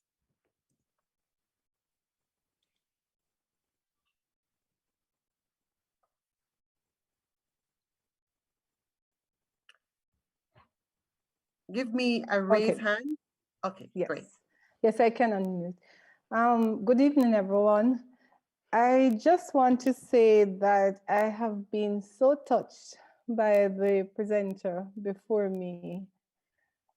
I have been taken back in time, and I just want to say quickly that I believe hospitals have been operating more or less the same, because 2 children, 123, and I don't even know what was the complication. I had C-section and they took the baby. And to get the baby, I stole the baby from the hospital, even though I had C-section, and went home overnight after 4 days. And in the morning, good sense prevailed and I returned and they dismissed the baby. The second one, 20, hospital here. And it was basically the same thing. Another C-section. I was studying medicine at the time, and I went back and did 4 years of fighting so I could get out of medicine, because I don't see how I could come home and practice with the type of treatment and things that went on in the hospital while I was there. So I was just transported back in time, and I was just so touched by that presentation, the openness of it. So let me get on. So here I am in dentistry, and 13 years later, COVID hit. And I'm like, oh my God, I made a mistake. I should have walked away, because fear hit me. Because in dentistry, I knew that my profession was at the top when it come to high risk. And I was, instead of getting out of medicine because you couldn't work with your colleagues that you saw here, you should have run from the medical profession. But you know, common sense prevailed and good Christian sense. And I asked myself, what if every doctor ran? Who would be here to treat us? So this evening, having been with COVID, having been with us for a while now, I'm just happy to say that the fear that I'm hearing, that we don't need to be afraid. And as a dentist, I'm not afraid anymore. So let me share my screen and go quickly to I need to be able to share screen. I'm getting the option. All right. Dr. Hunter? Yes. Can you make Dr. Gentles a co-host, please? Thank you. Yes, I'm so sorry. Yes, I will. Let me find her here. Just 1 minute. So while I'm waiting to share my screen, I'll just say that as a dentist, I work out of Manchester and Clarendon. So I work both private and with the government. It has been There have been other presentation on dentistry before. So basically, I just want to say from now that I thank Dr. Hunter and the rest of your team very, very much for including dentistry. This is a holistic program. We know the importance and we know that the rest of Jamaicans don't, but we have never had a program that emphasizes on total health such as this one. So Thank let me you. try again. Thank you. You can go ahead now. Thank Right. you. Thank Okay. you. All right. Lovely. So you can see my presentation there. Yes, you can Right. do the So full screen as well. Yes. You wanna go on full screen? Just to the oh, right. To go. Yeah. Yeah. Oh, you passed it. No, that one. Yeah. That one. Yeah. Good. oh, okay. I just want to make sure I have the right presentation up. Start with the- yeah. Give me a second. All right. Let me stop share 1 second.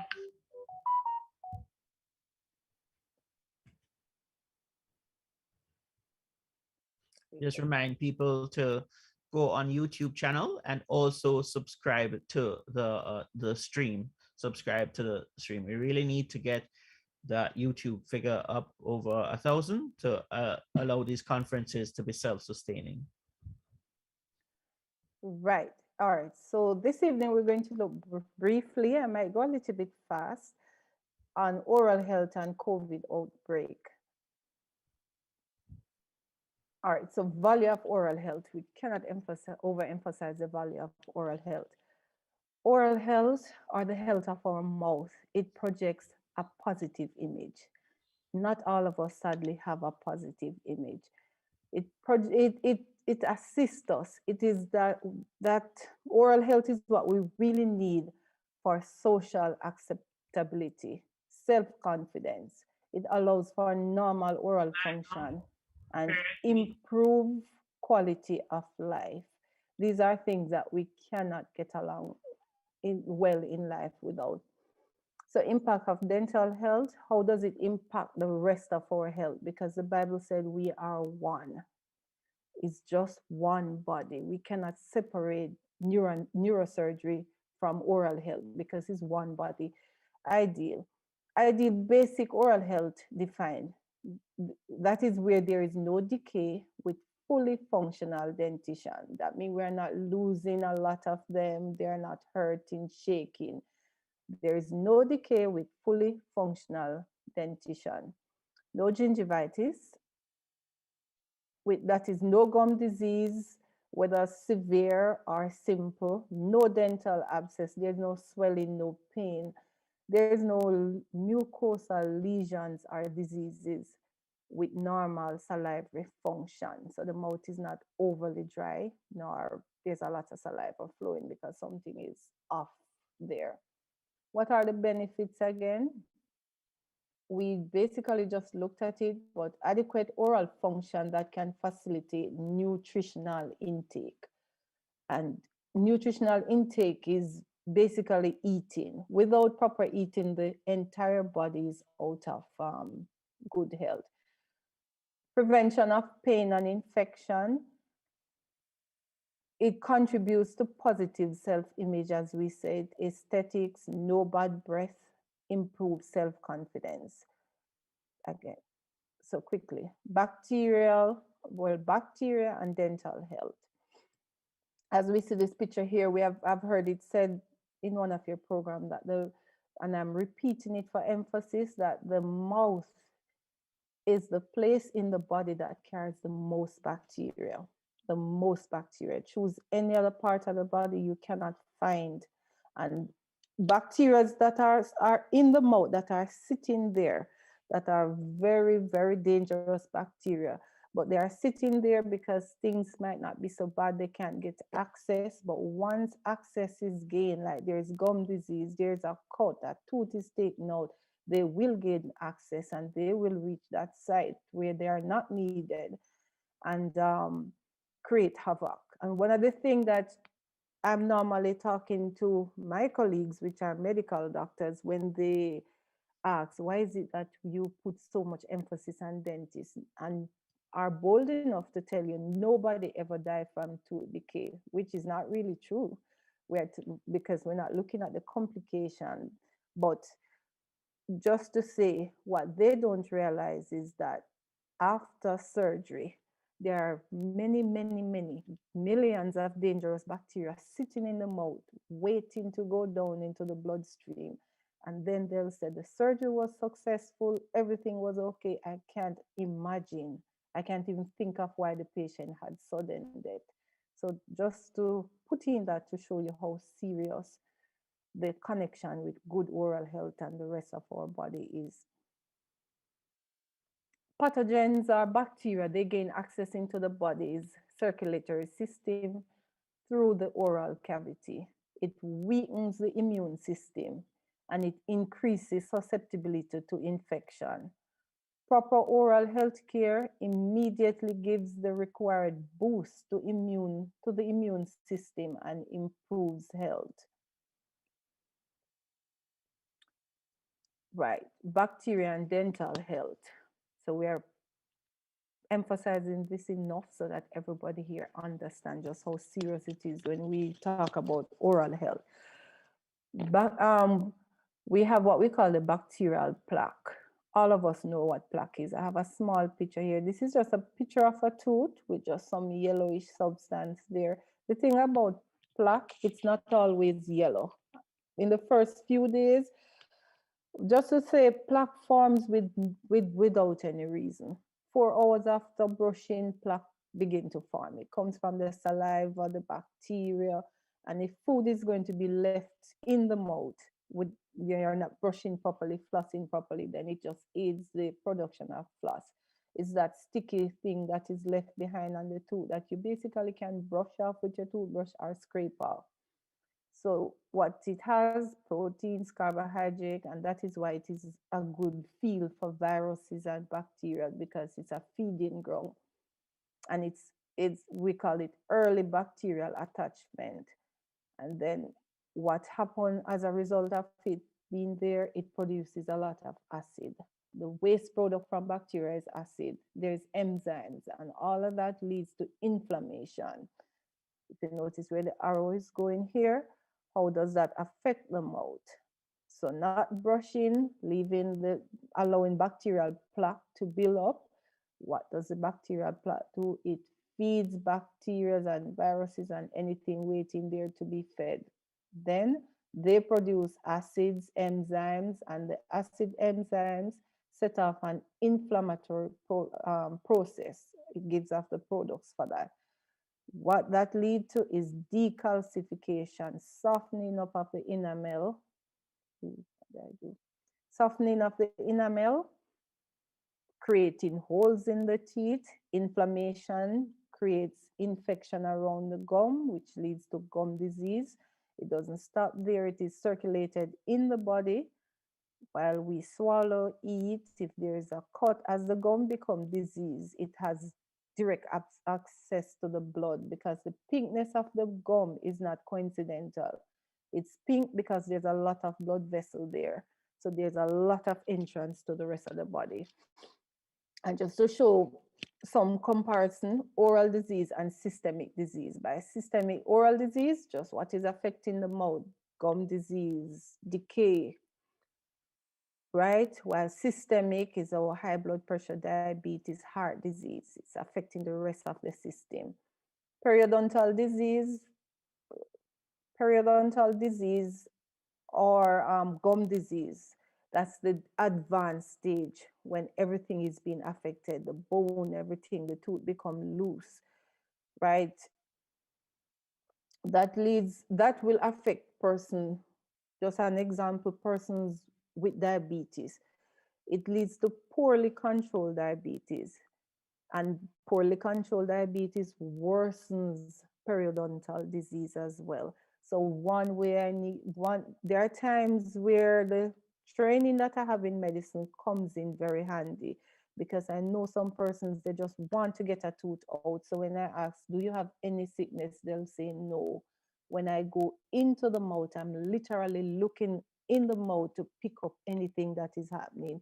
So if I see where there's very bad gum disease, my first suspicion is diabetes. So I normally ask again, and most time they'll admit that, yes, I'm taking medication and I'm okay. And oral infection affects HIV, deep space infection, pneumonia, cardiac disease. I'm just telling you some of the things that, not the mouth when it's infected, and there are things there that needs to be fixed. Gum disease, rotten teeth, broken down teeth. These are all the other systemic diseases that it affects. So HIV, we said diabetes, we looked at cardiac disease, we look at our oncology, colon cancer associated with oral bacteria, dental infection. It flares up whatever we have there that is chronic. And I put here smoking and tobacco products because that's one of the chief causes of many sicknesses, disease in the body. And for us as well, smoking and tobacco product is one of the worst thing for dentistry. Effect, I hope no one gets offended. This is just bad gum disease. So as we spoke earlier, everything is affected. You can see parts of the root. We spoke about plaque. After, if it is not brushed, when we talk about the sticky substance on the teeth, if it's not brushed away in time, then it gets hard, very hard. Then it is called calculus. So what you're seeing here is calculus. Above that would be your plaque, and the loosening would be happening here because the person already start losing the bone and gum support. It can effect of oral disease. It can be devastating on the patient's self-confidence. We spoke about that already. Causes bad breath. This type of oral disease, gum disease here in this advanced state, the bad breath that it causes will not go away anytime soon. After brushing, just a few minutes and it comes right back. Right. Let me move on quickly. What are the most common? We mentioned them. Most common dental problems for patients. Oh, let me take HIV. We have dental decay, periodontal disease, and so on. So I'm just going to add, my next slide here is showing you what calculus look like in the mouth, so you can identify it for yourself. It's yellow, it's hard. And what I want to say about this is that we cannot remove it ourselves, and it needs to be removed. So this is not very bad. Yes, there's some damages going on there, but what we want to do is remove it by getting a dental cleaning before it gets to this stage. All right, so just so we could see, so I went back there.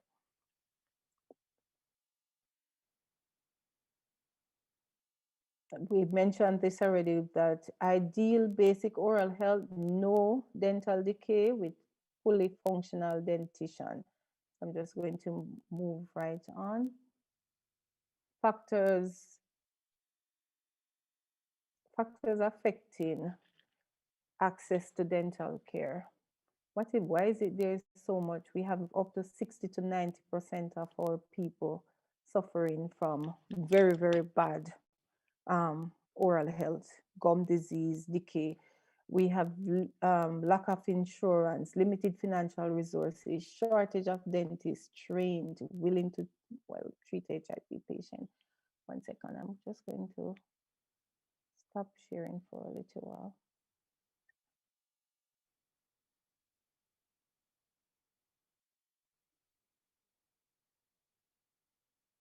Right, let me just skip some out. All right, so we are down to what do we really need to do? Let me go through. I'm saying here, hush, brush, no rush. Brush at least 3 times. Normally, we would say you can brush 2 times. Brush in the morning. There'll be a lot of talks, whether it's before breakfast or after breakfast. We need to know for ourselves what works for us. A lot of us have a lot of fruits in the mornings. We don't discourage this. This is good to have our servings of fruits. But if you are going to be having your pineapples, your oranges, which are chiefly the fruits we have, especially in the morning, what we must understand that there are acids in those fruits. So I personally encourage brushing off before breakfast, especially when we're having our acidic products, our lemon, hot water and lemon, those things, they literally soften the enamel. The enamel is that white outer portion of the tooth that we see in the mouth. It is hard, very, very hard, the hardest thing in the body, but it is softened by acid. So it is quite okay to brush properly after waking up. Please don't say, what is on my teeth to brush? Remember, we said 4 hours after brushing without eating, plaque would start to form again. It doesn't need food to form. It is always there, constantly forming. And that is why we need to take at least 2 minutes to brush thoroughly, not aggressively, with a medium to soft toothbrush. I would prefer to say soft. If you're using a hard toothbrush, especially the ones they sell on the street for $50, we should never, not even our shoes that can clean properly. A soft toothbrush or a medium if it is a very good brand, like the usual Colgate and Reach, those the better brands. And it shouldn't be too big that it cannot reach to the areas in the mouth that are hard to reach. So for now that there is COVID, I too encourage us to brush at least 3 times daily. In the morning, before breakfast, if we have a lot of acidic product, because if we are going to be brushing, we're going to be brushing away the enamel, and then we're going to be left with a lot of sensitivity. But the time when that we all agree on is before bed. Spend that 2 minutes to brush properly before bed. That cannot be overemphasized. Replace your toothbrush every 3 to 4 months or whenever the bristles are free. But if the bristles are still not frayed after 4 months, you need to replace it. That's the recommendation. It is even more so now with what is going on, because we are picking up viruses and everything in the mouth, whether we know it or not. Please remember that our bathrooms sometimes are small, or toothbrush should not be over the toilet. It should be at least 6 feet away from your toilet. I practice to just keep all toilet closed, every one of them in the house. Flossing. We have heard it said over and over and over, you cannot have good oral health without flossing. We must floss. Toothbrush do not lodge foodstuff from between our teeth. It is normal for teeth to be closed. Teeth were meant to support each other and guide each other. So if they are spacey, it is a problem.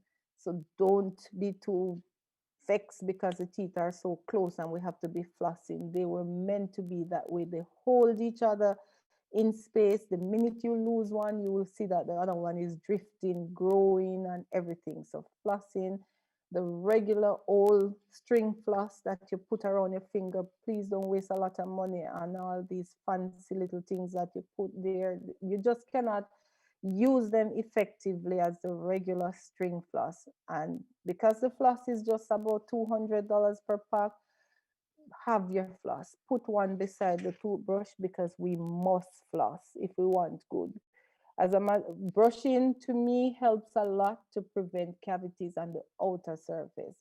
Flossing is the chief thing that we use to prevent gum disease and flossing and cavities are decay between teeth. So we must floss.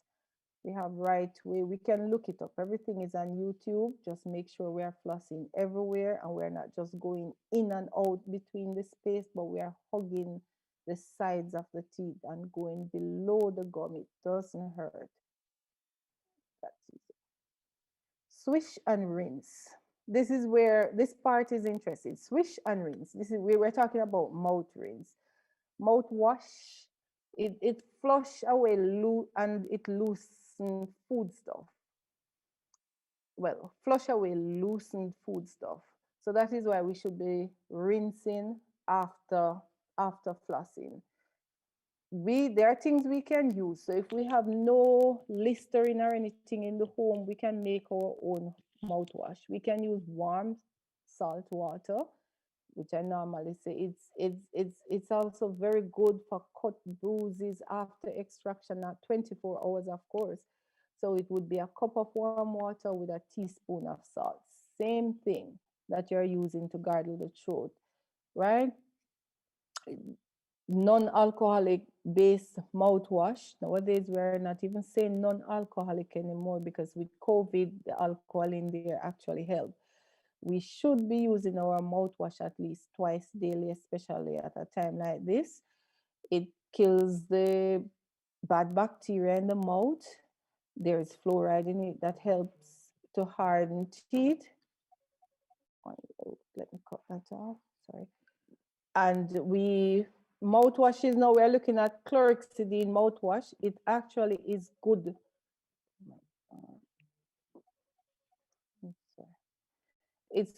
Chlorhexidine is actually very, very good as an antibacterial. I use it at home for cuts, bruises, anything to do with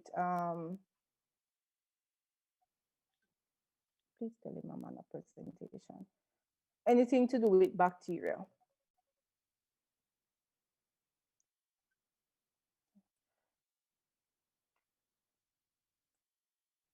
All right, so antiviral properties in mouthwash now. This is the part that is helping us out in COVID here, where we are hearing it all over that just rinse. For me, in dentistry, we have been running our own research. Since we went out, especially in public and private, we had to stop working a little bit because nobody knew what the potential of this, of COVID.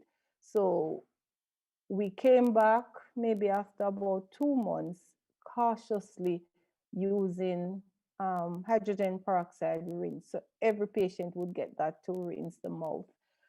It have worked.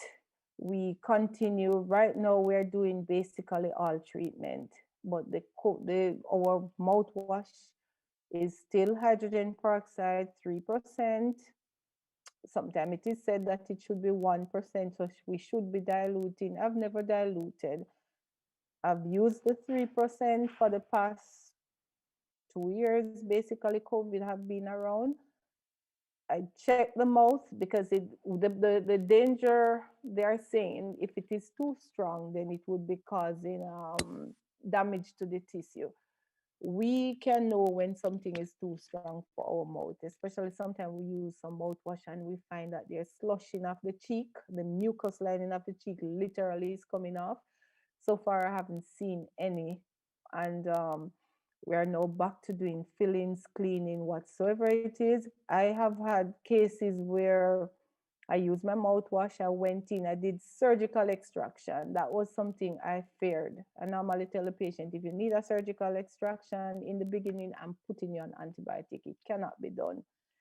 But I have done surgical extraction, cleaning, filling, everything for the same patient in the patient mouth for hours. And then 2 days later, the patient was in the hospital and they were calling me, you need to close down, you need to find a center, all your workers, you have to be checked.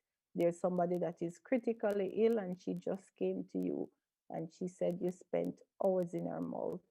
And I felt like this was it because I spoke to the patient myself first, because out of concern, how are you? And she was like, I don't know if I'm going to make it and I'm so sorry that I put you all at risk. I waited nervously until there was no COVID, none of the staff got sick. So then I learned that this thing, we can work, we can do what we're doing. And so, as I said, it is just hydrogen peroxide that we use 3%, and every patient would wash with that. So we can use it at home too. We can probably dilute it one, 1 to 2 parts, 1 to 3 parts. Be careful with our children because it's not colored. It doesn't taste like Listerine. So what I do for children, I put it on a piece of gauze and I wipe them out, small ones. You might tell them what they are to do. It look like water, so they might swallow. They tend to swallow so fast. The minute it hits them out, they are swallowing. So we have to be careful with the children. There are other mouthwashes that we can use, like the povidone, iodine, the peroxyl, but basically hydrogen peroxide is widely available. So we have been using that and it worked perfect for us. Basically the same thing we said here. These are other little things that we do. A rubber dam is placed on the tooth, so it prevents a lot of air from the rest of the mouth or aerosol coming from the rest of the mouth. So basically we are back to how when we are taking care of our mouth, please don't forget the tongue. The tongue is a harbor for bacteria. So we need to brush our tongues, and we need to, when we're rinsing, make sure we're rinsing over the tongue as well. We spoke about caring for a toothbrush, keeping it away from the toilet, rinsing it, and making sure that we are changing our toothbrush. I think if we have had a positive case of COVID, we should change the toothbrush or rinse it in some warm water if we don't have another one, because then we most likely might be reinfecting ourselves. And don't forget our dentures, our appliance that we use, especially for orthodontic care, retainers, mouth guards, they need to be cleansed, they need to be sterilized, they need to be kept safe. And if we're sick, before we put them back in, make sure we are treating them.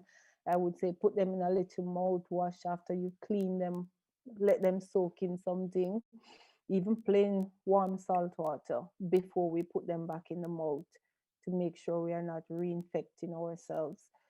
And keep calm. We need to avoid stress, get enough rest. Whether we are sick or healthy, we need to do that. I won't go into the transmission. I have some slides here, basically wrapping up to show that one of the easiest place for COVID to spread would be in our dental practice. And so far, unlike, we haven't had more deaths than any other profession. If anything, we had less. So we are living proof to say that we can take care of each other. We can continue to work, take care of ourselves, exercise precaution, and do not walk around in a lot of fear. We are the only profession that says take your mask off and open your mouth. You have to breathe, you have to do everything, while everybody else will say don't take the mask off or keep your mask on. And we are still here, still working after 2 years of COVID. The increased risk factor in a dental practice, it shows this is a water spray that we have to use to wash for cleaning, fillings, everything. Most dental treatment generate a lot of aerosol. We are not just careless though, we have like our air filters and other things that we are using. So we are encouraging people, come out to get your dental treatment. Don't create another set of problem because you're afraid to go to the dentist. Dental care setting carries the risk, very high risk of,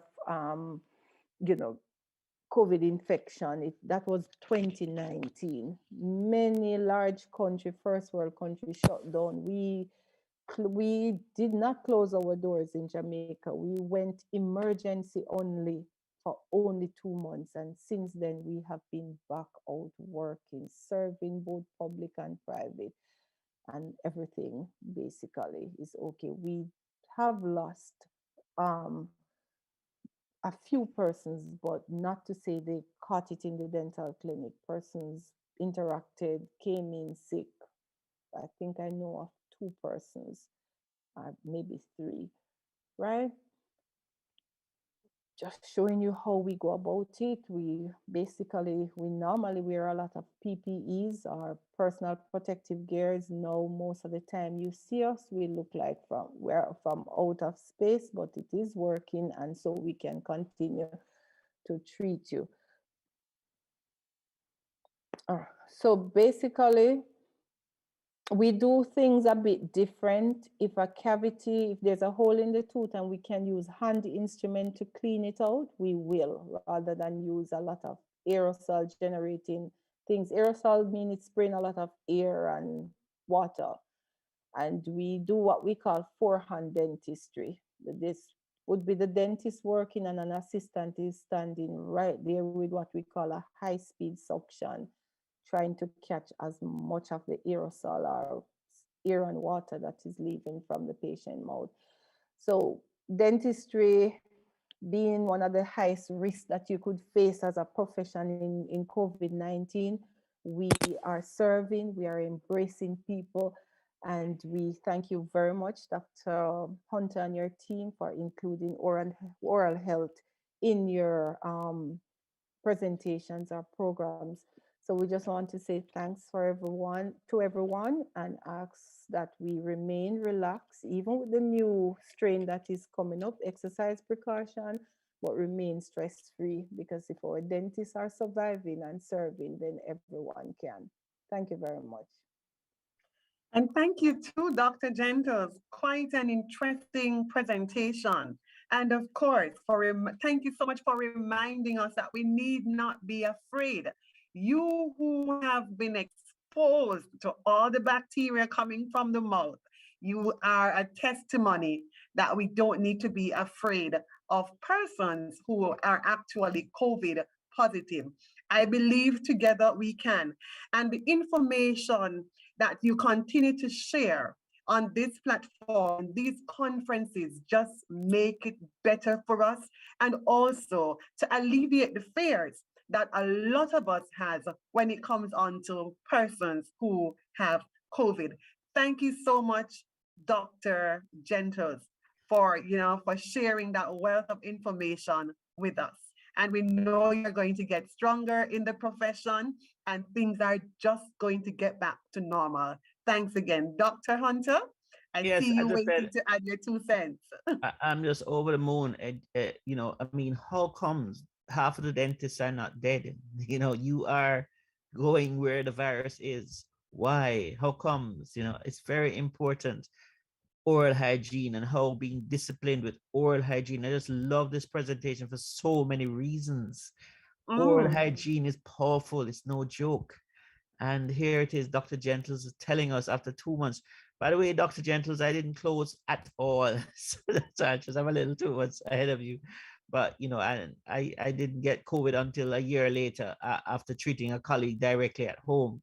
So the whole business of acquiring COVID, even when you have a patient that comes in your office with COVID and you operate on their mouth and you still don't test positive, your staff still doesn't test positive, it means we need to have further understanding as to why, how comes, what is going on, and how can we use those situations to better manage the general situation. So, I'm just grateful for Dr. Gentles for sharing with us this great information on oral hygiene and proper oral hygiene, proper use of the mouthwash, and especially with kids who tend to swallow. So that's just so lovely to hear how Dr. Gentles navigated that whole aspect. But Dr. Gentles, I just want a few last comments on you with respect to just tackling COVID within the mouth and the importance of not fearing and the importance of regimented oral hygiene. Can we just have a few last comments in regards to what I've just said? Yes, sir. Thank you very much. For COVID in the mouth, especially persons that are positive, I want to just say that I became positive and I didn't know where I get it from. I just had a terrible flu-like feeling, like I was going to get the flu, but there was no cold. And after a day or two, I realized, oh, this must be COVID. Everybody said they didn't know when they get it or they just don't know what it is. They just feel sick. I just came off my bed, went on the bedside, and I said, God, my colleagues are tired and stressed out. Don't let me fall in their hand right now. You need to take care of me because I'm taking care of your people. And I know downstairs in the fridge, I had a whole lot of natural things, but I was very tired. So I went to sleep. And the next morning, I woke up and I was totally fine. I got up in the night and the fever was getting higher. And I prayed again. Wouldn't tell anybody to do that. You must know the relationship you have with God. But what I did from I realized I wasn't feeling well was just tell everybody to run. Everybody go somewhere else. Nobody come near me. And I got tested after a few days just so I could protect other persons. So, and I found out I was positive, even though I had nothing apart from that 2 days when I felt unwell. So what I did was I did my gargling, I did my rinsing. You just need to, well, as you have said over and over, I don't want that virus going anywhere else. When you hit my throat and my mouth, I know that you're not gone, but you might be sitting there waiting. So I normally encourage persons. No, I am interacting with people that will tell me to the face I'm positive. I've gone to stay with people, and I'm not saying don't be careful, but I know you have it, but you're alone. Your spouse died and you're alive, and everybody running. I've gone into the house with that person. I kept my distance by confining the person to the room, but I made sure that there was hot fluid at the door that she could pick up. There was mouthwash. There was a steam, and I would stand outside her room and watch her steam over and over. And I did go back and watch the program because sometimes you're telling people things and they don't believe you. So I did put on some of these earlier programs so she could watch it for herself, because people tend to steam for a minute or two and that's it, they are done. So I kept pouring out the entire kettle and saying, no, you have to go, you have to go, you have to go more. So it is really, really home-based treatment that I've used in COVID. I did go to Dr. Hunter, and I told him, and he gave me some medication just in case my patient or myself got worse. I still have those medication walking around in my bag, never took them because we did get better. So what I am preparing myself is that if somebody gets sick, I have that medication. So in addition to home base, I have a little ivermectin in my bag to help them.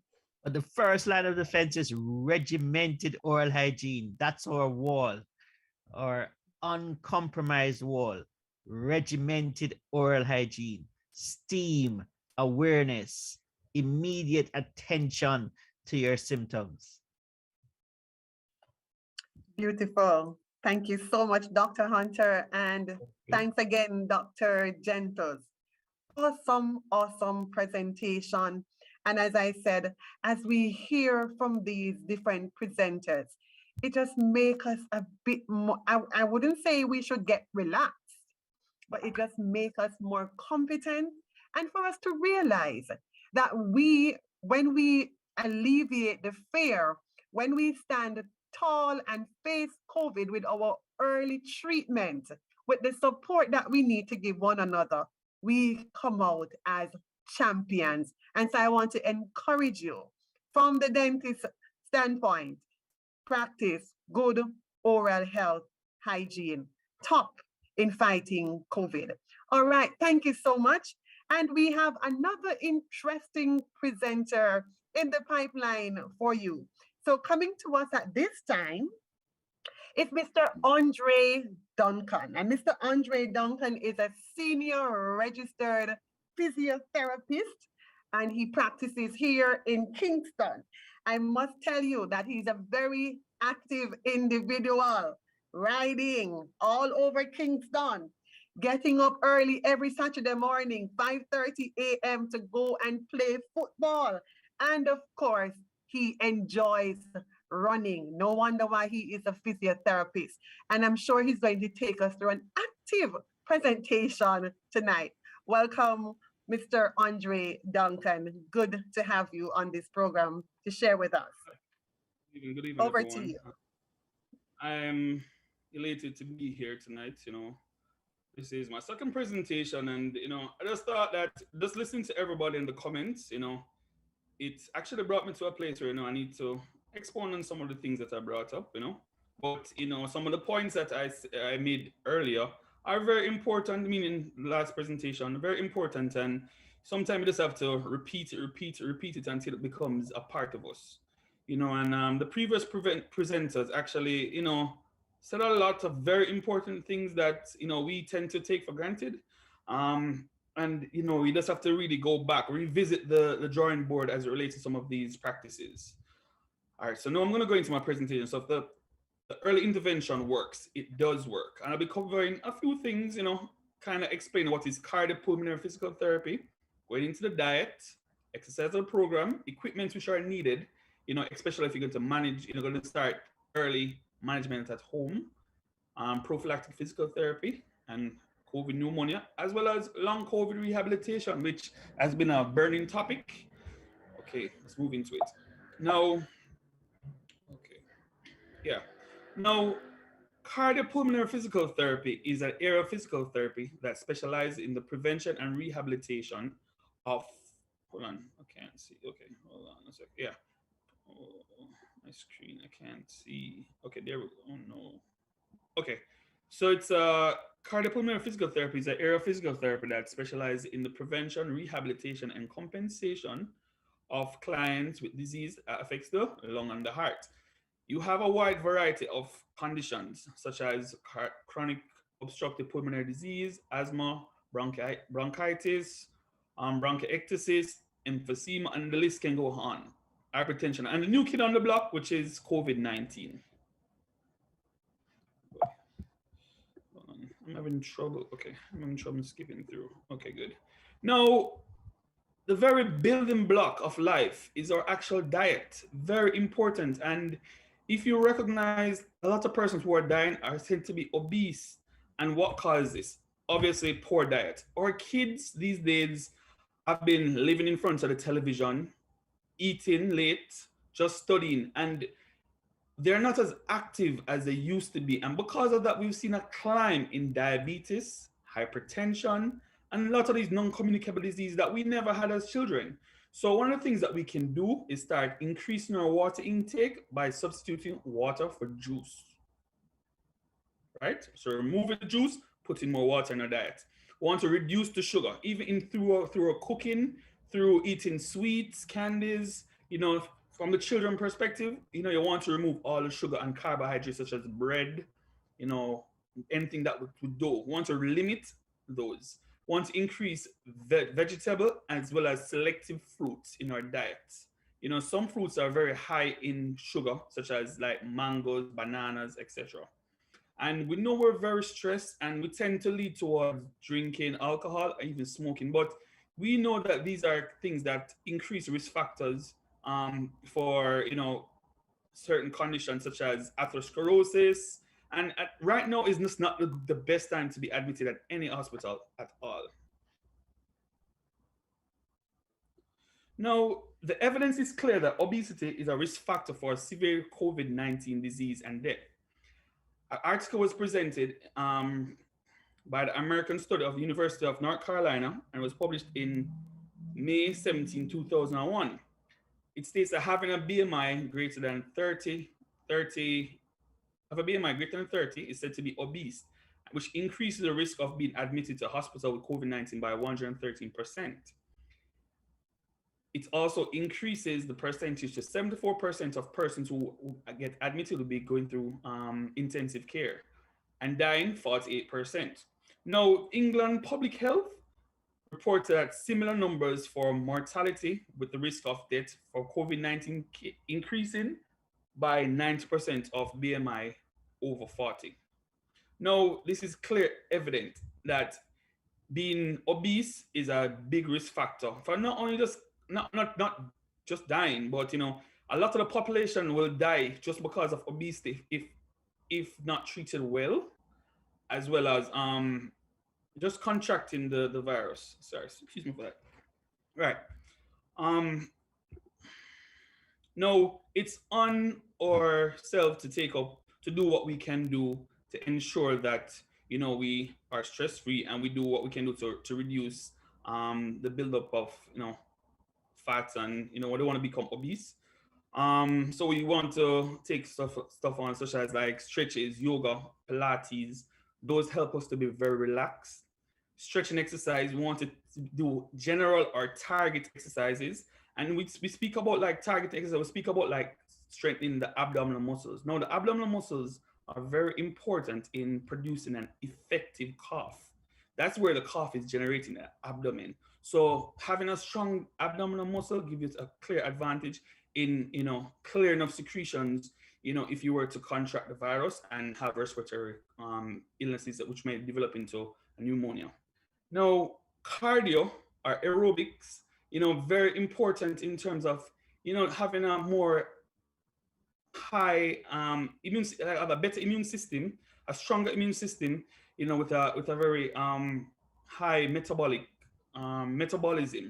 right? I'm going over this particular topic as it relates to cardio and how important it is. I've recognized that, you know, in England, where you have the Premier League, a lot of the players actually contracted COVID, but none has died, none got really ill. And this is simple because of the proper diet they have and how often they exercise. You know, so their recovery rate is 2 to 3 times a normal person. So this in itself indicates that being active is quite beneficial and is something that we should definitely put in our everyday life. So as it relates to cardio, 30 minutes of moderate intensity 3 to 5 times per week is quite good enough. And I mean, even if you can't go to 3 to 5, it's at least a start. You know, starting is very important, and, you know, you just want to start, right? Sometimes that's where the battle is won, just at the beginning. That's where it is won, you know. So you just want to start and just keep trying.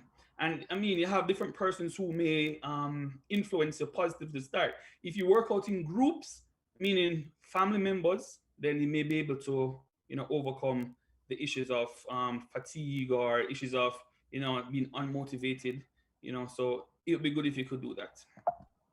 And it is not unlimited to persons who can who are well, you know, have, you know, 2 legs, two arms, and can walk. If you're in a wheelchair, there are things that you can do. You can do psychoergometry, right, which can also help to increase your heart rate, which will help, you know, improve your immune system. Now, as it relates to home intervention, these are some equipments that are needed. You have to have these. Like since COVID came to you know, Jamaica, you know, these are some things that here Dr. Hunter been, you know, pressuring everybody that they need to get these stuff.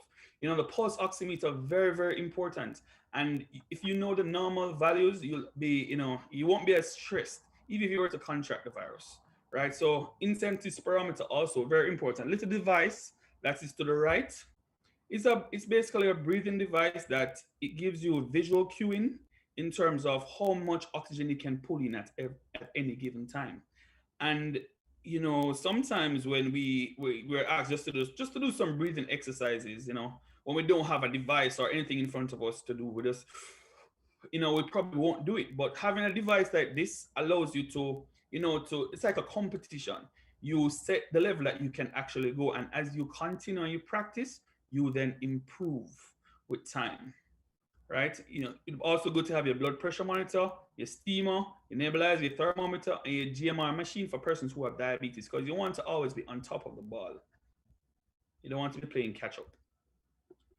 Now, prophylactic physical therapy is also one that's very important. And this goes for persons who may have a positive COVID result.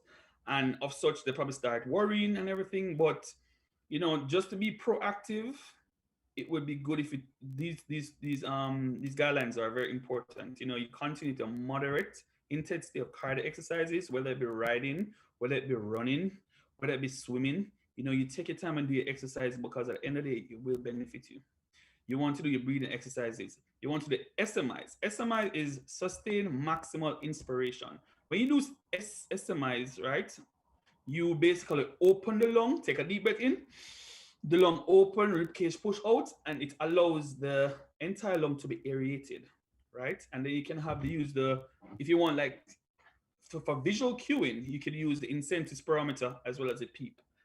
Having an effective cough, ensuring that you have an effective cough, very important. And you can also practice it, ensuring that if there's any form of mucus that's being built up, right, you get that up and out. In fact, sometimes, if not all time, sometimes when persons develop pneumonia, right, from COVID, they don't even know that they have a pneumonia. Just hear a very horrible cough, right? And we probably assume that the cough will get better or will go away, but it doesn't, right? So one of the things that we have to try to do is continuously clear those airways, and coughing is one of the most effective way of clearing the airways. And as I go back to abdominal crunches, strong abdominal muscles basically give a more strong and effective cough.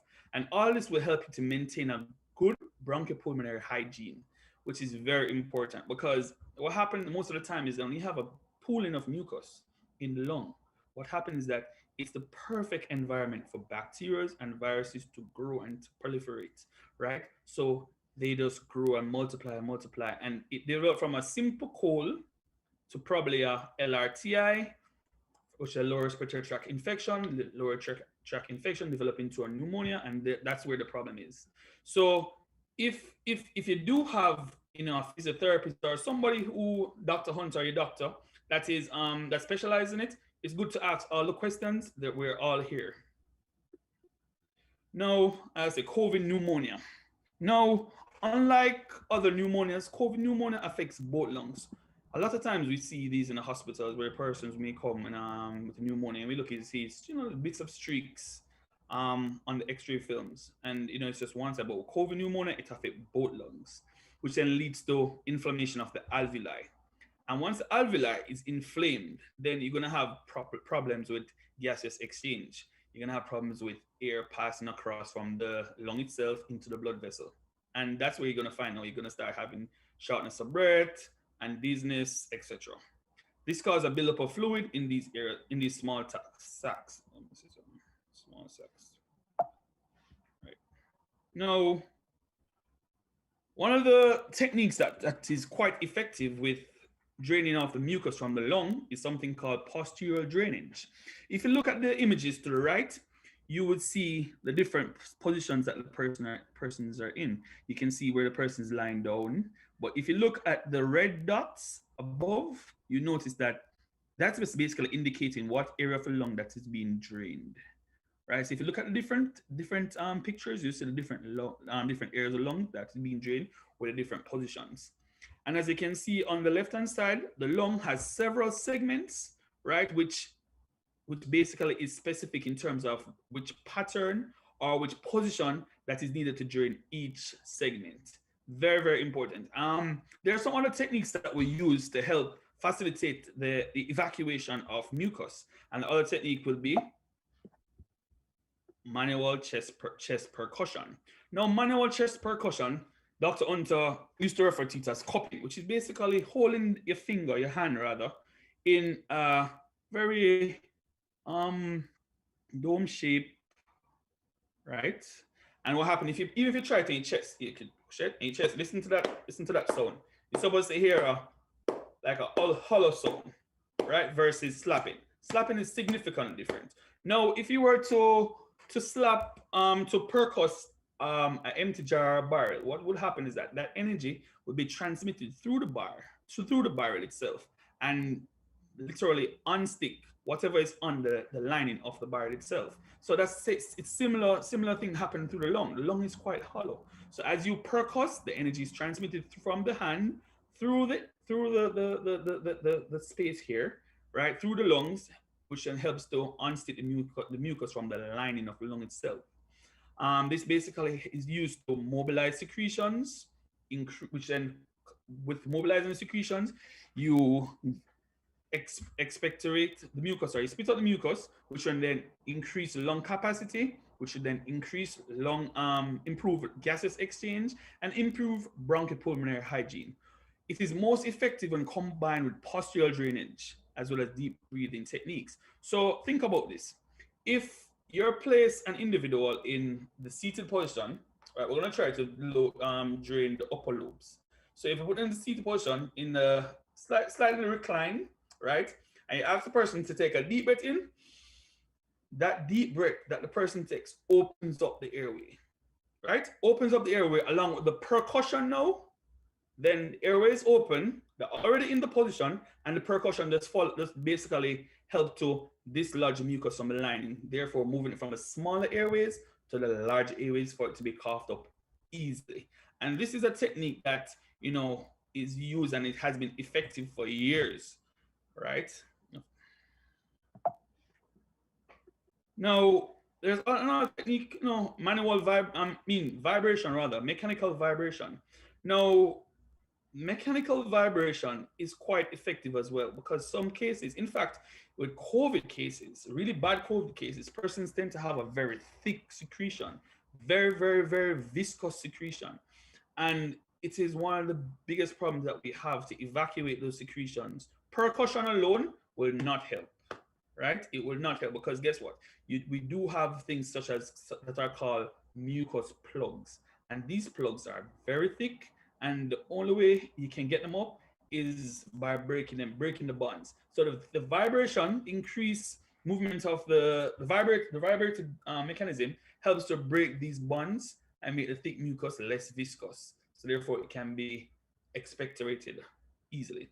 The fast moving action as well causes the increase in intensity of the ciliated epithelial cells. And the ciliated epithelial cells are basically the cells, the layer that consist of some finger-like projections that line the airway. And what happens, it traps the mucus and bring the mucus from the lower portion of the lung straight through the mouth. I don't know if you ever sit down before and, like, you know, you just feel mucus appear in your throat just like that without doing anything.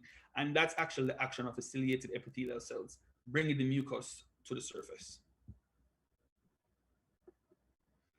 Other effective manual techniques that we use sustained manual pressure. Now, if you observe the diagram top right, this is basically an alveoli, or it's two alveoli, right, together.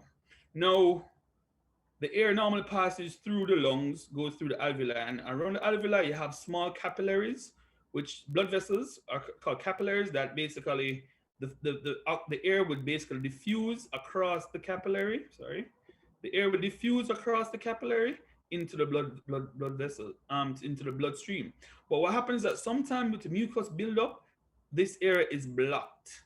So the sustained manual pressure, what it does is basically that increased pressure forces air, right, through other channels than the primary channels. It's basically called collateral channels, right? It's called collateral ventilation, right? So the air moves beyond those area, and as the person coughs, it then pushes the air up and out, unplugging those areas. So this technique is actually quite a good technique to use with persons who may have lung collapse, which is called atelectasis. You know, it's a very, very good technique to use. And with this technique, the person also coughs, because when you increase that pressure, the body basically, or the brain basically reads that, okay, my airway is being blocked, I need to cough and clear it.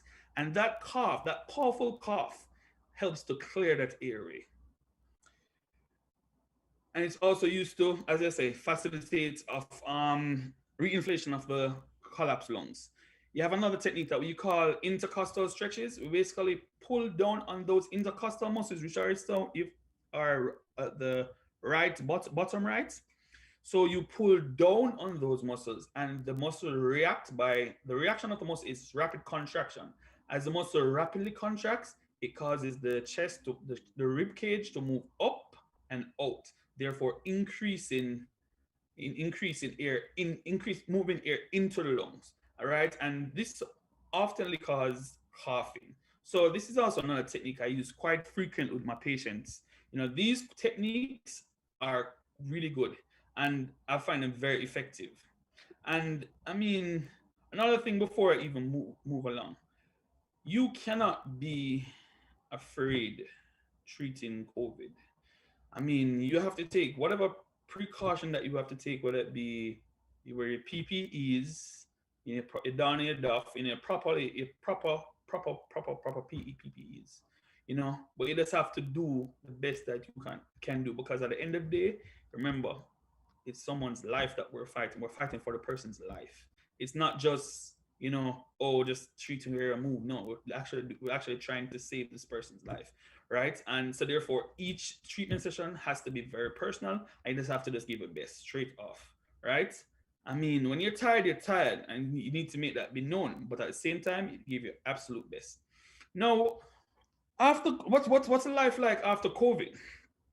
Right? Many persons may recover well and may not have residual effect, whether they had a mild or severe version of COVID, right? Others may have developed post-COVID syndrome.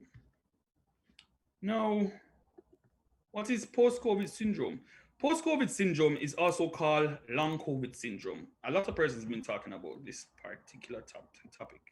Now, it is the presence of symptoms such as fatigue, coughing, shortness of breath, headache, brain fog, which persist for an extended period of time, such as weeks, months, following a person's initial recovery from COVID-19 infection. A recent study published in the Journal of American Association reported that 30% of respondents had persistent COVID symptoms. Like, I've heard this a lot. A lot of persons complain about this, having this feeling of, fatigue and, very, very uncomfortable. And it's very stressful, I can tell. I mean, I've never experienced it, but I know it can be very stressful because you just want to get back to your normal life.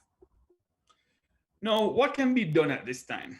After recovering from COVID and you're experiencing the different symptoms, the first thing I would recommend is that you do a full body screen of various systems by a doctor. Full screen.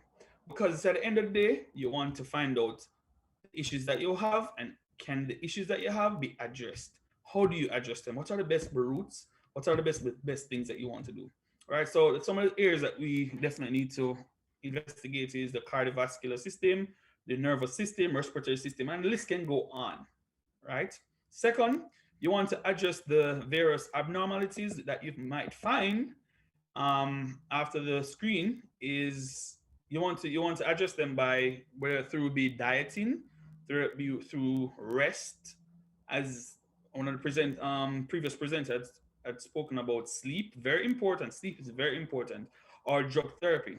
Another thing that is I find very important, given that it's our specialty, is physical therapy intervention, which includes review systems and medication, having a good understanding of the baseline measurements of vitals, establishing an international classification of function, disability, and health of the individual, ICF, establishing tailored exercise prescription, and of course, reassessment.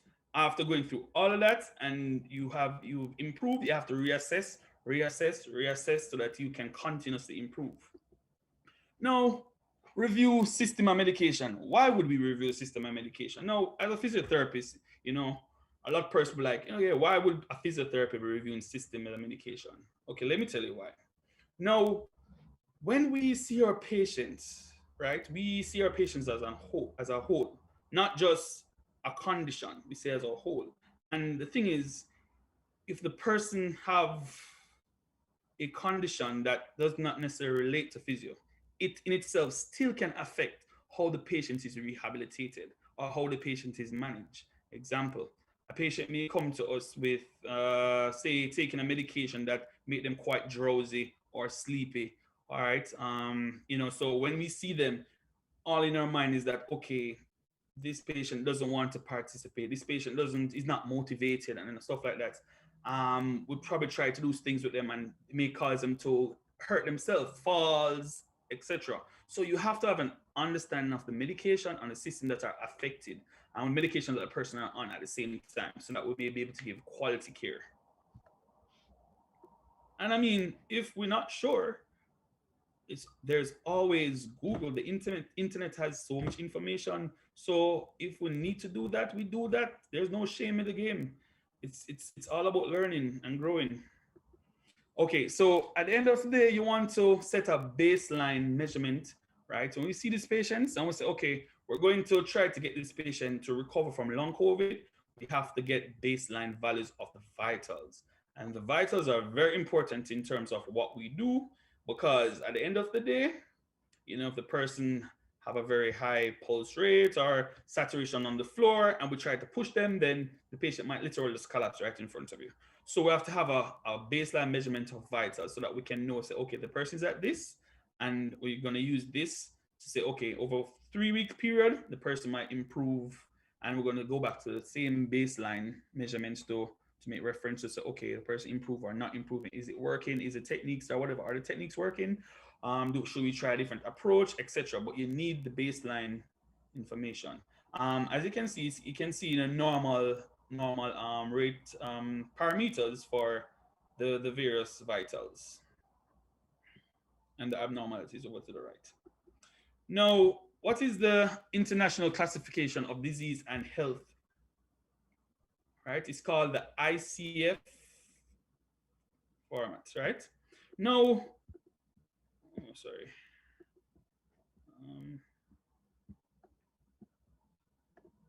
Okay, so the ICF format is a framework conceptualizing a person's level of function as a dynamic interaction between the person's health condition, environmental factor,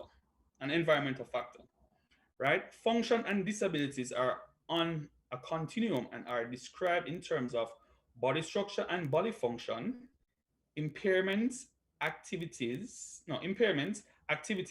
limitation, and participation restriction. Environmental factor can be described as a barrier or facilitator and may indicate what needs to change to support the people to achieve their maximum level of function and realizing their right to participate in society. All right, I'm going to explain this to you, basically.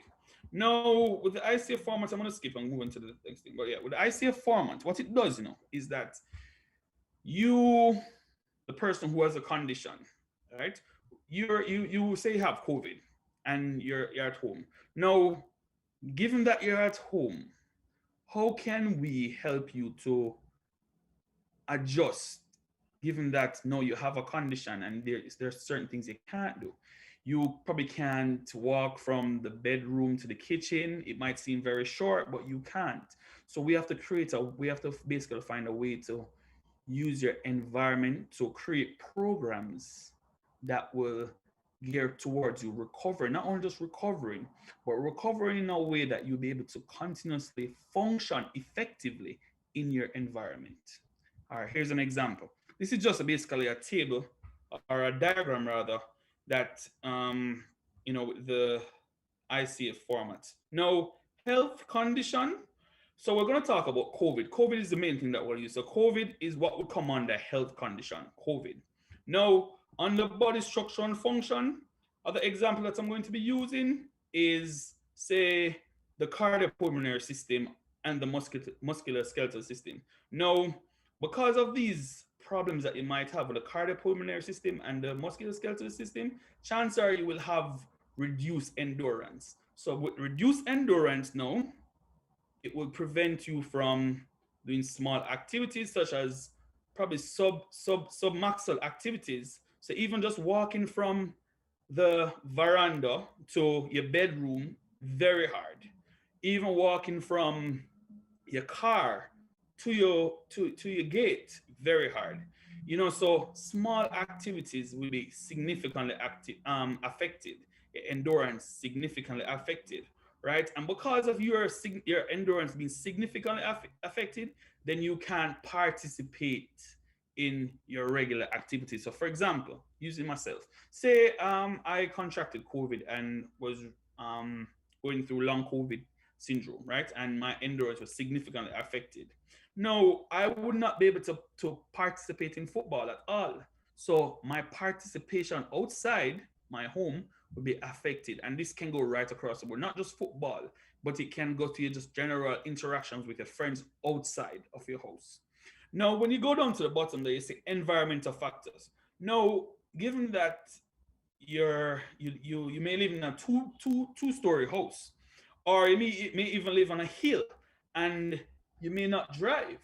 Now, you're talking about you recovering, you are well now, them send you home from the hospital and you're back home now, and somebody probably was there to take care of it, but then after a while the person had to leave, and now you had to take care of yourself. No, you had to walk from the gate to the house, and you live on a hill. That's you walking up an incline. Now that's 2 to 3 times harder than walking in the flat. For someone who contracted COVID and is suffering from long COVID syndrome and has poor endurance. So we have to take all of these into consideration in terms of creating a program for an individual. And you may have your personal factors, such as, you may dislike to do something, but because of you trying to function and trying to survive, given your new condition, you have to omit some of these personal factors, some of these things that you might not be quite comfortable with. You may have to do things that you're not comfortable with, right? So this framework here, so we basically, as physiotherapists, we basically use this to create like an outline of things that might affect you as you rehabilitate, right? And not only just might affect you, but what we try to do, we try to gear it towards how can we address these problems? How can we address these small problems? How can we have the person able to function effectively in their environment? So the information that will be presented on this will help us to even gear activities or exercises, right, to do certain functions. Suppose you can't lift above, right? Suppose you had to get above to pick up something from your cupboard and you can't do this. Some of the activities that we'll be doing will be gearing towards doing this. Suppose you can't walk up a slope, you poor endurance. So probably say, okay, you probably need rails. You probably need an assistive device. So there are several different things that we use this small model to help us to have a better understanding of how is it that we can offer the best quality of care. Now, exercise prescription. Yeah, so as physiotherapists, we do write prescriptions as well. Might not be the drugs, but we make prescription for activities. So exercise prescription commonly refers to the specific plan of fitness-related activities that are designed for a specific purpose, which is often developed by a fitness or rehabilitation specialist for a client or patient. Due to the specific and unique needs and interests of the client, patient, goals of exercise prescription should be successful integration of exercises, principles, and behavior techniques that motivate a participant to be compliant, thus achieving their goals. So basically, as much as we're going to get up and say, okay, now we're going to create an exercise prescription for a patient, we'll do it in such a way that they will not feel burdened to do the exercise. These are stuff that they probably actually want to do, right? And what we do is we basically find different ways of tweaking it, find different ways of making it exciting so that they can participate. You understand? And one of the things that we can also do, as I said before, group activities. With family. Now, here's an example of what an exercise prescription will look like. And this will be tailored for different individuals, of course, because you can't, I would not be able to prescribe like high intensity workout for somebody who had post-COVID syndrome. So you have to tailor it based on the individual. So as you can see, you have endurance, resistance, and flexibility, and also balance, but I didn't put in balance.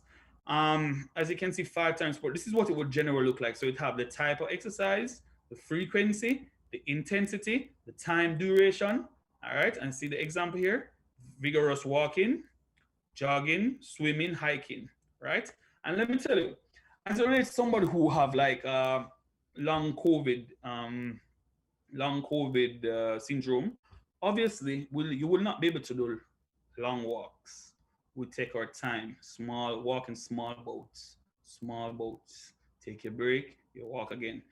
Today you walk 5 centimeters, tomorrow you keep walking 5 centimeters for the week, and then I say, okay, I'm going to increase to 7, I increase to 7. I walk at the same intensity, increase length. over a period of time, your body will adjust and get back to where you were.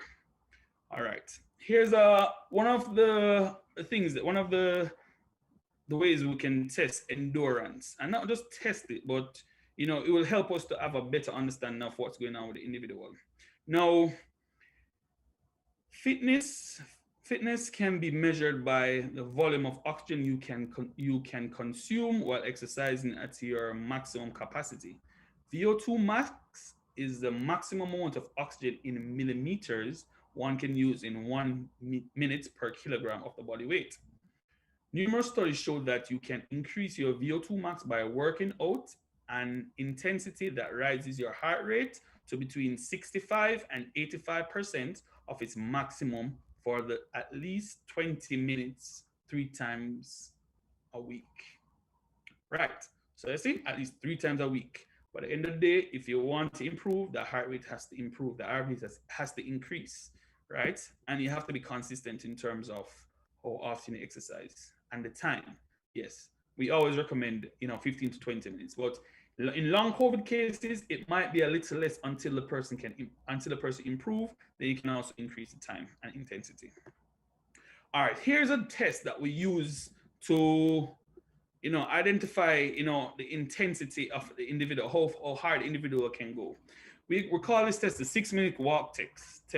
Sorry, 6-minute walk test. With this test, it's basically have a total length of 30 meters in total with 3 meters interval. Right?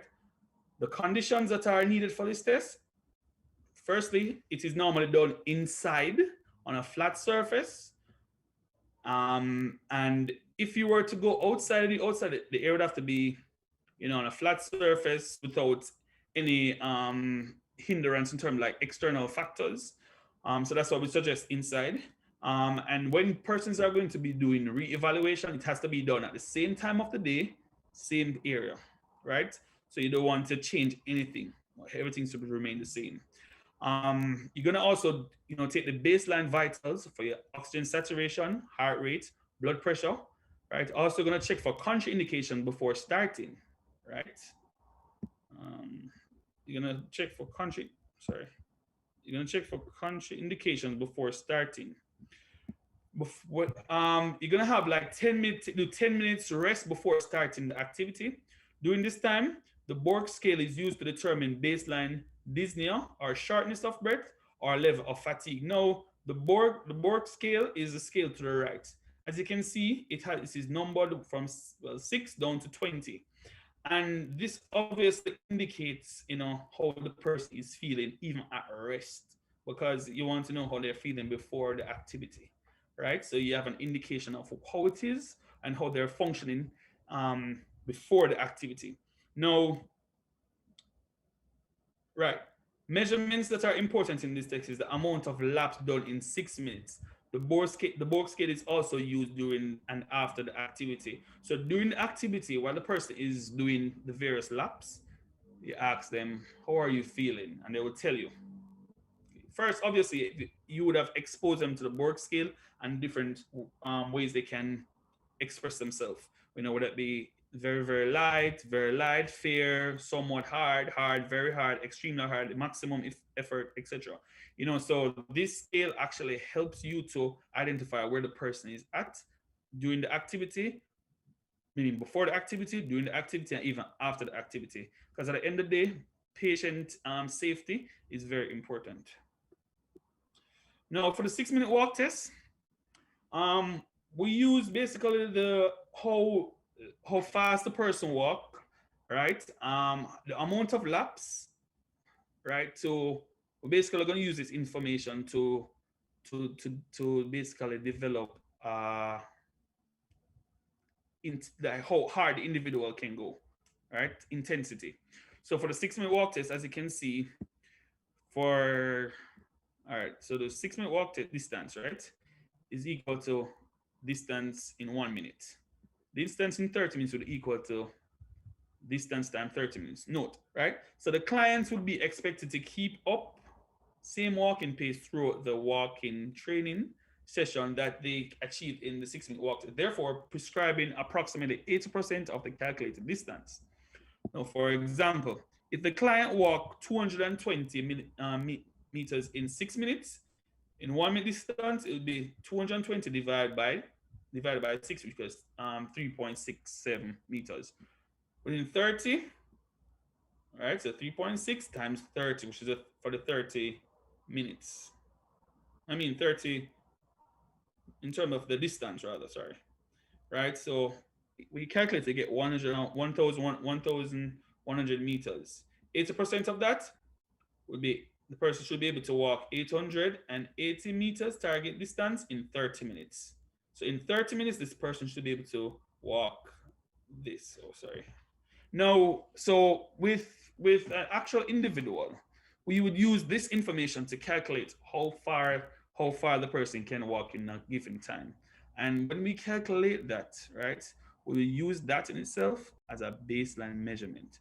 So after we do different things, such as whether it be the strengthening, whether it be the cardio and stretches, and whatever all of those, at the end of the day, we use all that information to create a baseline measurement. And we use that baseline measurement to see how fast the person improve, or if they're improving at all. Because if they're not improving, then something else is needed. We're probably gonna have to start looking at dieting. We're probably gonna have to look at where they are psychologically. Other things may have to fall into place. Yeah. So I think that's it for my presentation.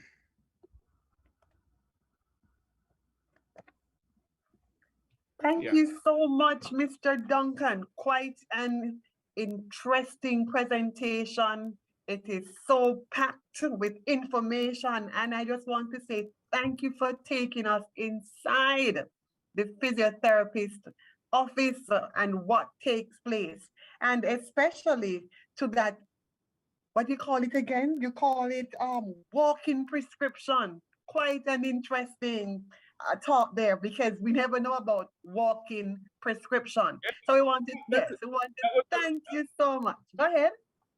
That was just one of the many things that we normally use, prescription that we normally use. We actually have several, but that's like one of the basics. Awesome. And it can be done right from our home. And of course, we can help those who are suffering from this long-term COVID symptom. We have been hearing so much of it, and I'm so grateful that you have touched on it tonight. And we can go back and tell others as to how they can cope with this long COVID symptom and how they can come out of it. Thank you so much for sharing this wealth of information. And I see Dr. Hunter just waiting to go ahead. Go right ahead, Dr. Hunter. Thanks, Faitlin. Again, we're speechless. Another solid, excellent presentation, Andre. Thank you so much for blessing us. I mean, just cut to the chase. Again, physiotherapists on the front line, helping us to overcome COVID. Tell us, any of your colleagues have been struck down by COVID in the battle, the great battle? Actually, no. I mean, one of my colleagues actually contracted the virus. He actually suffered from the long COVID syndrome, but obviously he did not know what was going on with him. But apart from that, he's the only person. He's the only person. Yeah, I think physiotherapists continue to enjoy amazing outcomes, similar to athletes. As we said, athletes do extremely well. And so I think really getting involved, as you heard from the dentists as well, the dentists have done remarkably well, despite having to go directly into the area where COVID would be concentrated. So, I mean, I think physiotherapists just need to hear more on a national level, more from the Physiotherapy Association about COVID and what people can do to overcome long COVID, as you have outlined to us, and how, the best way to stay fit and to deal with structural underlying issues as good strategies to better ward off from COVID. All right. Beautiful. Awesome. Thanks, Andre. All right. Well, I know people have been very faithful and have stuck around tonight. I mean, we still have a few way to go. What I'll do, I'll just go to my presentation now. And it's a presentation which I've done several times before. So let me see if I can find it. It's just give me 1 minute. And while Doc is finding his presentation, again, we want to encourage you to go to YouTube, view the video, and like and subscribe. And we're reminded to press that bell so you can get notifications. As soon as a conference is coming up, you will hear about it. You will be alerted. So share the presentation, like, and subscribe. Okay, Doc, I think you're ready Okay. now. Yes, I am. I should be. Let me just share this, begin to share the screen. And there we are. Right, here we go, the 7th conference. Again, thanks everybody for sticking around. Our conferences are really focused around early home-based intervention, which we got through shared experience, shared knowledge. This will likely be the last presentation in the series in a format as early home-based COVID interventions, but certainly not in the line of strategy being early, and a home-based, community-based intervention from whatever condition. So it's really beyond COVID. It's looking into things like diabetes, our #1 killer. Diabetes continues to ravage Jamaica. We have had great stalwarts through the years educating the public about diabetes, but yet diabetes is as rampant as before. So our conferences will lock horns with our structural problems, our structural diseases in society that seem to rob us of health and good years. So in the interest of time, I'm going to move on quickly to this slide, which is what do we need? What do we need at home, be it for COVID, be it diabetes, high blood pressure, be it cholesterol, be it just general wellness? Well, these are our home-based army of arsenals of equipment. This is what we must have. You'd have heard about the pulse oximeter. Everybody must have a pulse oximeter to measure our oxygen level. And you'd see me with one walking around, sometimes it's around my neck. We all must have a pulse oximeter. The prices range from 10, 15, 20 US dollars on Amazon. The prices range from, in Jamaican dollars, 2,000 to as high as 8,000 Jamaican dollars. Shop around, you can find them at your nearest pharmacy. But you shouldn't be paying more than $5,000 for a pulse oximeter these days. The prices have come down nicely through our strident advocacy. Remember, if you're not using your pulse oximeter, take out the batteries. You do not want the batteries to leak on any of your equipment, including the thermometer, including the glucometer to measure your glucose, including your digital blood pressure, and of course our scale, our digital scale. We must all have digital scale. So what must we have again? A pulse oximeter, infrared thermometer, glucometer to measure for you diabetics, your blood pressure, and your digital scale. And of course, you must all have a doctor's number, as I have made mine available in light of the obvious shortage of medically qualified people within society. Unfortunately, Jamaica still suffers from that. When do we start to treat COVID? We start immediately on suspicion. You'd have heard on CNN today the huge furor about Donald Trump being positive, but then he was negative. When should we start? Should we start on a negative test or should we start on a positive test? Well, we should start immediately. We should start immediately on suspicion. We must start on suspicion. Do not wait for a positive test. The tests are often negative and are not treatment. From day one, if you have been exposed, start steaming, start hydrating, start doing all of that. Rest, tell someone, regimented oral hygiene, steam for 50 minutes every 6 hours. Do not wait, hydrate, rest, get help. Do not hide. This is not the time to hide. What are the symptoms? We're hearing about the Omicron coming on. Of course, we know that we started with the Alpha through the Beta through the Delta. Well, we hope that the Omicron is a very mild version of COVID, which eventually will be got rid of quickly and effectively through the body's own immune response. We hope that this will be the end of COVID, the Omicron, but time time will tell. South Africa is so far reported that nobody has been hospitalized and nobody is dying. But the principle of viral interference is very important in helping us to overcome COVID in time to come. Getting exposed to a simple, less infectious, well, not necessarily less infectious, but less potent form of the virus will help us overcome. But generally, the symptoms are dry cough, loss of smell, taste, runny nose, sore throat. Sometimes, as it gets worse, you can get syncope, fever, diarrhea, chest pain, vomiting, shortness of breath. You cannot do it alone. You must have someone with you. Please tell someone. Steam after every meal. Oral hygiene after every meal. Keep well hydrated. Gentle cupping. You've seen this before. Someone steaming at home and with oxygen monitoring. All right. We won't delay here. We won't tarry. We want to keep our oxygen saturations high, above 90%. Look at what you'll get out. You'll get out all sorts of awful thick things. And this is not easy to come out. We're just giving oxygen.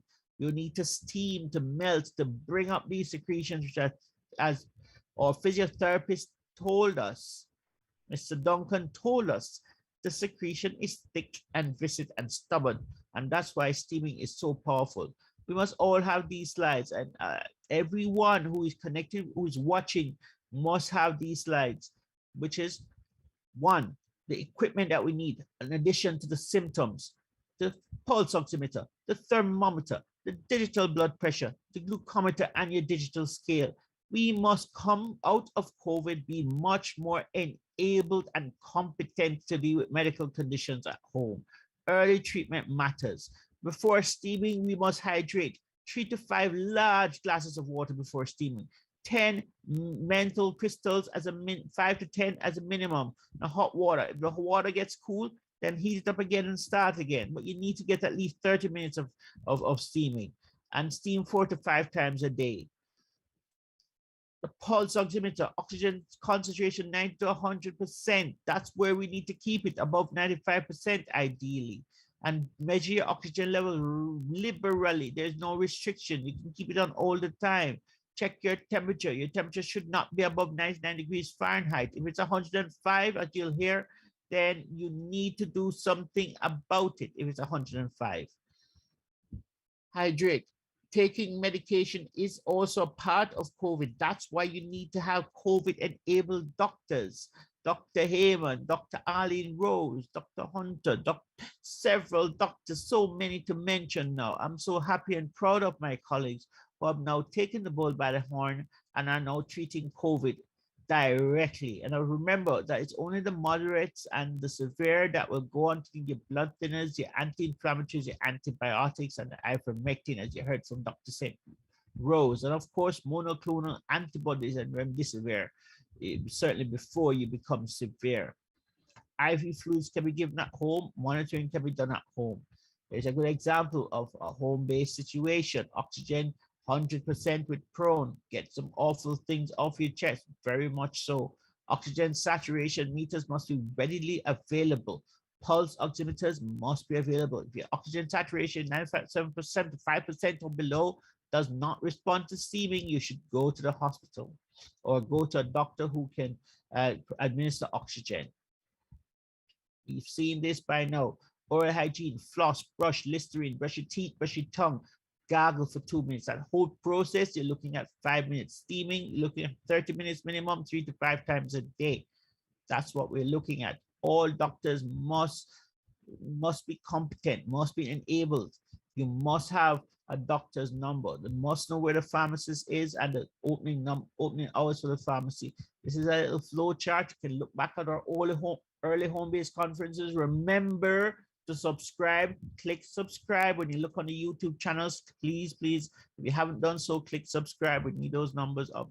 And by clicking subscribing, you'll make these available for in different forms to come as well. Okay, supplements and sunshine, very important. Steaming gets to areas that oral hygiene alone will not get to. Immune booster, going outside, getting metabolically fit, getting your vaccinations is important, but also making sure you're not COVID positive. And listen to this severe COVID patient. I was a severe ill COVID patient. I realized that cupping, steaming, turn upside down, up the back, to bring up a lot of mucus, horrible stuff. And I realized that oxygen wasn't necessary. Until now, I did not. I used no oxygen whatsoever. And I advise anybody in any medical field to try it this way. It works. I was a sick. Okay, now we know the power of early home base. We heard testimony from Dr. Jermaine McFarling himself as a doctor, his family, his processes, how he feels being with his children being born at home versus those being born in hospital. Igas Moniz, a great hero of medicine, showed us what you can actually achieve at home. Home care is convenient, comfortable, affordable, private, dignified, and it's something that we need to engage with. We love vaccination. Jamaica has a strong history of vaccination. Onesimus proves that. What we do not like is not to be treated early. And the Tuskegee experiment was an experiment in telling people to go home and watch instead of going home and treat. And Bill Clinton here had to apologize to African Americans and Black people for what the CDC did in not treating people from 1932 to 1972, that's not that long ago, who had syphilis and did not treat them. So in conclusion, we want children to go back to school. We welcome the announcement that primary schools will reopen. We welcome and we eager anticipation for the reopening of all schools, because we know there's a great social harm. Moderation, we must resist hysteria and focus on our killers like diabetes, Jamaica's #1 killer. Treat early, diabetes, treat it early, prevent neuropathic complication. Monoclonal antibodies are expensive, treat early. Yes, they can be given at home, but treat early with steaming or hydration, and we can avoid all of that. Home-based treatment is effective, it is long-lasting, and it is much more affordable and dignified. We all want everybody to be COVID competent and COVID champions. So go forth and tell, and go forth and treat. Thank you. Thank you so much, everyone. And thank you, Dr. Hunter, for taking us through and for bringing down the curtains on early home-based treatment. You continue to remind us of the things that we need and to ensure that we have in our home. And the fact that school is reopening face-to-face, some have already done so, and come January, more schools will be reopening face-to-face.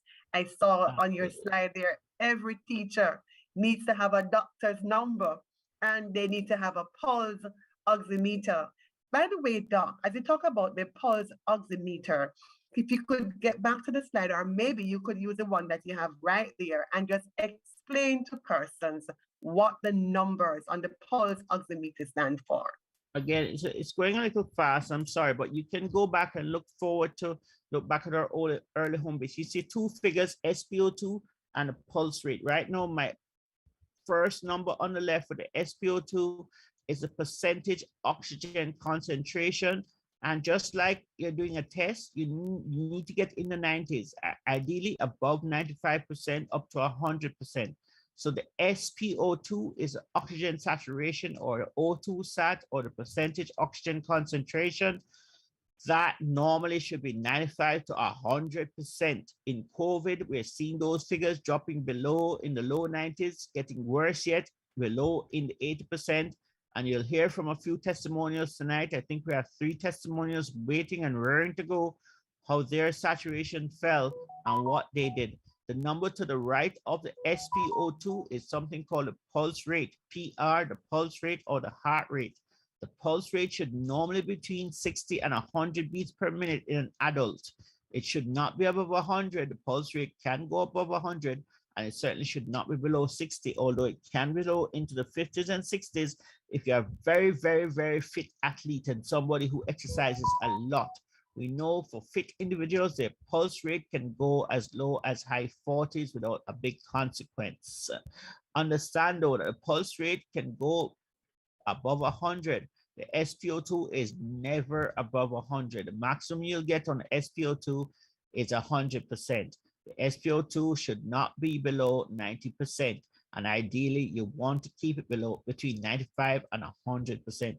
Deep breathing, if I should pause and take a few deep breaths, I'm sure I could get my SpO2 up to 100%. So as you can, I hope everybody can see that very clearly on my camera. Clearly. We're seeing. Lovely. Okay, there you go. I hope that answers you. Thank you so much for that detailed explanation, Dr. Hunter. And as I said before, once you come and you're a part of these conferences, you go away more COVID competent and ready and prepared to help others. And so we want to encourage you to share the wealth of knowledge and not to be afraid, but to offer the support as best as possible. And as Dr. Hunter said, it is time for some testimonials. Doc, I'm going to ask you to take this leg of the journey and to call for those testimonials. Thank you. A good friend of mine in a Caribbean island, we won't identify the particular island, but they reached out to me, and Andrea is her name. Andrea, is she here? We want to hear the journey with COVID that Andrea managed to treat with herself and her partner.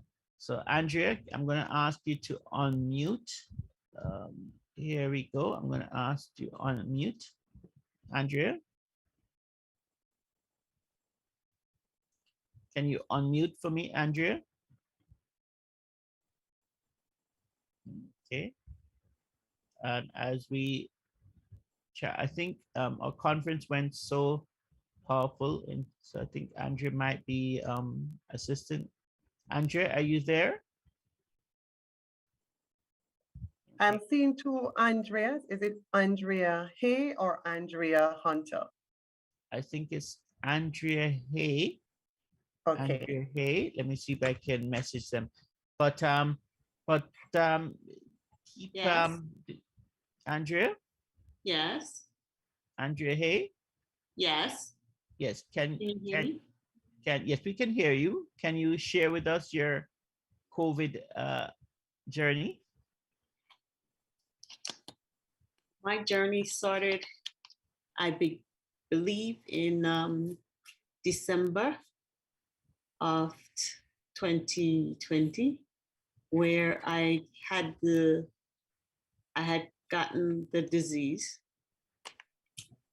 And my journey occurred where I was taking a lot of herbs, and the ginger, the garlic, the lime. And during that time, I experienced a lot of pain, a lot of coughing, a lot of joint aches. It was really quite an experience, something that I wouldn't want to share with anybody. My illness, I would say, lasted about 4 or 5 days in total. And I believe if it wasn't for a lot of the herbs that I took during that time period, it would have been even worse.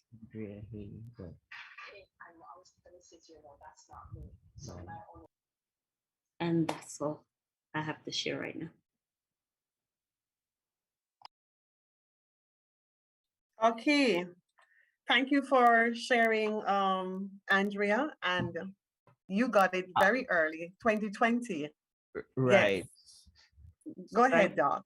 thanks for, and I think I had a slight mixing up of Andrea's there, but I appreciate Andrea for actually sharing her journey and how the challenges she had. We wanting to connect with another Andrea right now who had to jump off, and I think she'll be back with us any moment now. Are you back on now, Andrea? Not as yet. Okay. Hold on one second. Let me take you off right now, and I'll jump on right away. All right. Thank So she'll be back in a second with us here as well. So just bear with us, and we also should have Mr. Devon Johnson as well, and Miss Francine here. You can identify yourself by show of hands, Francine or Devon Johnson, or if Andrea So can. I think Andrea is on now. Yes, Andrea is here with us. Lovely. All right. Please unmute, allow her to unmute, Doc, or you go ahead and unmute her. Andrea, what's her? Just, she's in as Andrea. There's no surname. Okay, wonderful. Just fine. Oh, here you are. Okay, here you go. So I'm gonna ask you to unmute. Good. Yes. Excellent. I think I'm on. Good. All right. So, Welcome. yes, thank you. And I got most of the presentations, and I really enjoyed it. So my journey is a few months ago, I think, Dr. Hunter, when you first started these presentations, I jumped on. And that is when I remember speaking to my husband, and I said, we need to have a plan. We definitely need to have a plan. And this was back maybe in September. And that's when our plan started. And that has truly helped us because both of us contracted COVID over the last week. So we're still journeying along, you know, with this disease. But I can tell you that because of the protocol that Dr. Hunter and your team that you shared with us earlier on with steaming, the oral health care, which, I mean, I remember hearing the dentist in the early stages, and I didn't recognize or appreciated how important the oral health was to just ensuring that you reduce your viral load, your vitamins, and also, and I think this was really critical, especially this weekend when one of us, our fever spiked really high. And I WhatsApped Dr. Hunter, and he jumped on it right away. And so we had to use additional medication, which has helped tremendously. And we're on the mend, but I must say that, you know, when I was listening to all the other doctors that, you know, yes, this is a disease, but we can beat it at home, and really appreciate all the help that the doctors that are sharing. As I said, we're still journeying along with what's happening with us, and it was a little bit scary, you know, the first week, you know, pretty calm. And into the second week, now you recognize, whoa, this can go sideways very quickly. So I really, truly appreciate Dr. Roger just jumping on it. And I don't live in Jamaica, I live in another Caribbean island, but he has been with us. He checks on us morning and evening, and just to make sure that we're fine. And I appreciate my home country, because, you know, it's Jamaica that I call when I'm in trouble. My mom will know that. I think she's listening. Her prayers has really helped us. And thank you for giving me the opportunity to share. But I can say that having a plan, making sure that, you know, your diet is a holistic approach to all of this, you know, your oral health, your diet, your exercise, your vitamins. I remember one of the doctors said, you need to have joy in your life. You need to have humor. You need to have those good relationships, because you're going to need them. when especially you have a family and you're sick and you need that outside help to kind of help you with groceries or things like that. So I really thank you so much, Dr. Hunter. Thank you so much to the rest of your team for sharing this. I think this has truly saved our lives because we had a plan and we started that plan back in September. And thank you to Andrea for sharing. Quite an interesting testimony. All right, cool. Okay, very good. We really thank you so much, Andrea. This is really powerful and moving. And what we have found, is that with the algorithm, you don't need to be near someone physically. You can reach and make an impact virtually in a virtual space. You do not need to physically see a patient. So when we talk about treatment, you have to be careful that you understand that the majority of patients are helped simply by knowing the O2 sat, knowing the temperature. Perhaps you have to phone in a prescription here or there and getting them to stick with regimented oral hygiene and monitoring, and with a few maybe antibiotics for those whose SATs dip into the 80s or below. But there are patients who need help, like with Andrea's case, when the temperature was going up to 105 with her partner, and we're able to intervene and cut that cycle, without seeing, but just knowing these statistics, knowing these readings, very, very important. And we're going to hear from the next person, Veronica. Veronica should be in the meeting. Veronica Johnson. Can we find a Veronica Johnson? Mrs. Johnson, here she is. I'm going to ask you, can you unmute Mrs. Johnson? Mrs. Johnson, I'm going to ask you to unmute and share with us. Good night, everyone. Good night. Good night. I'm Veronica Johnson, and I must say I'm happy to be here right now. A few weeks back, my daughter called and she was saying that she was in pain. She asked me about the chick V, and I said to her, it's not chick V time now, it's COVID time. Along the way, she did her process and she got over. The 8th of this month, I wasn't feeling well. The body feel funny. I went to the airport, come back. I went to Kingston the Thursday of the same week. When I returned, my body was in total, it was as if I was nailed between two pieces of board. Every joint area, everywhere of my body was paining me. I had diarrhea, I had vomiting, but I still didn't, I wasn't thinking of COVID. I don't leave my house. So I'm saying that COVID is outside and I'm inside. And this Sunday, I realized that while cooking, I realized that I couldn't smell. I was frying fish, I smelled nothing.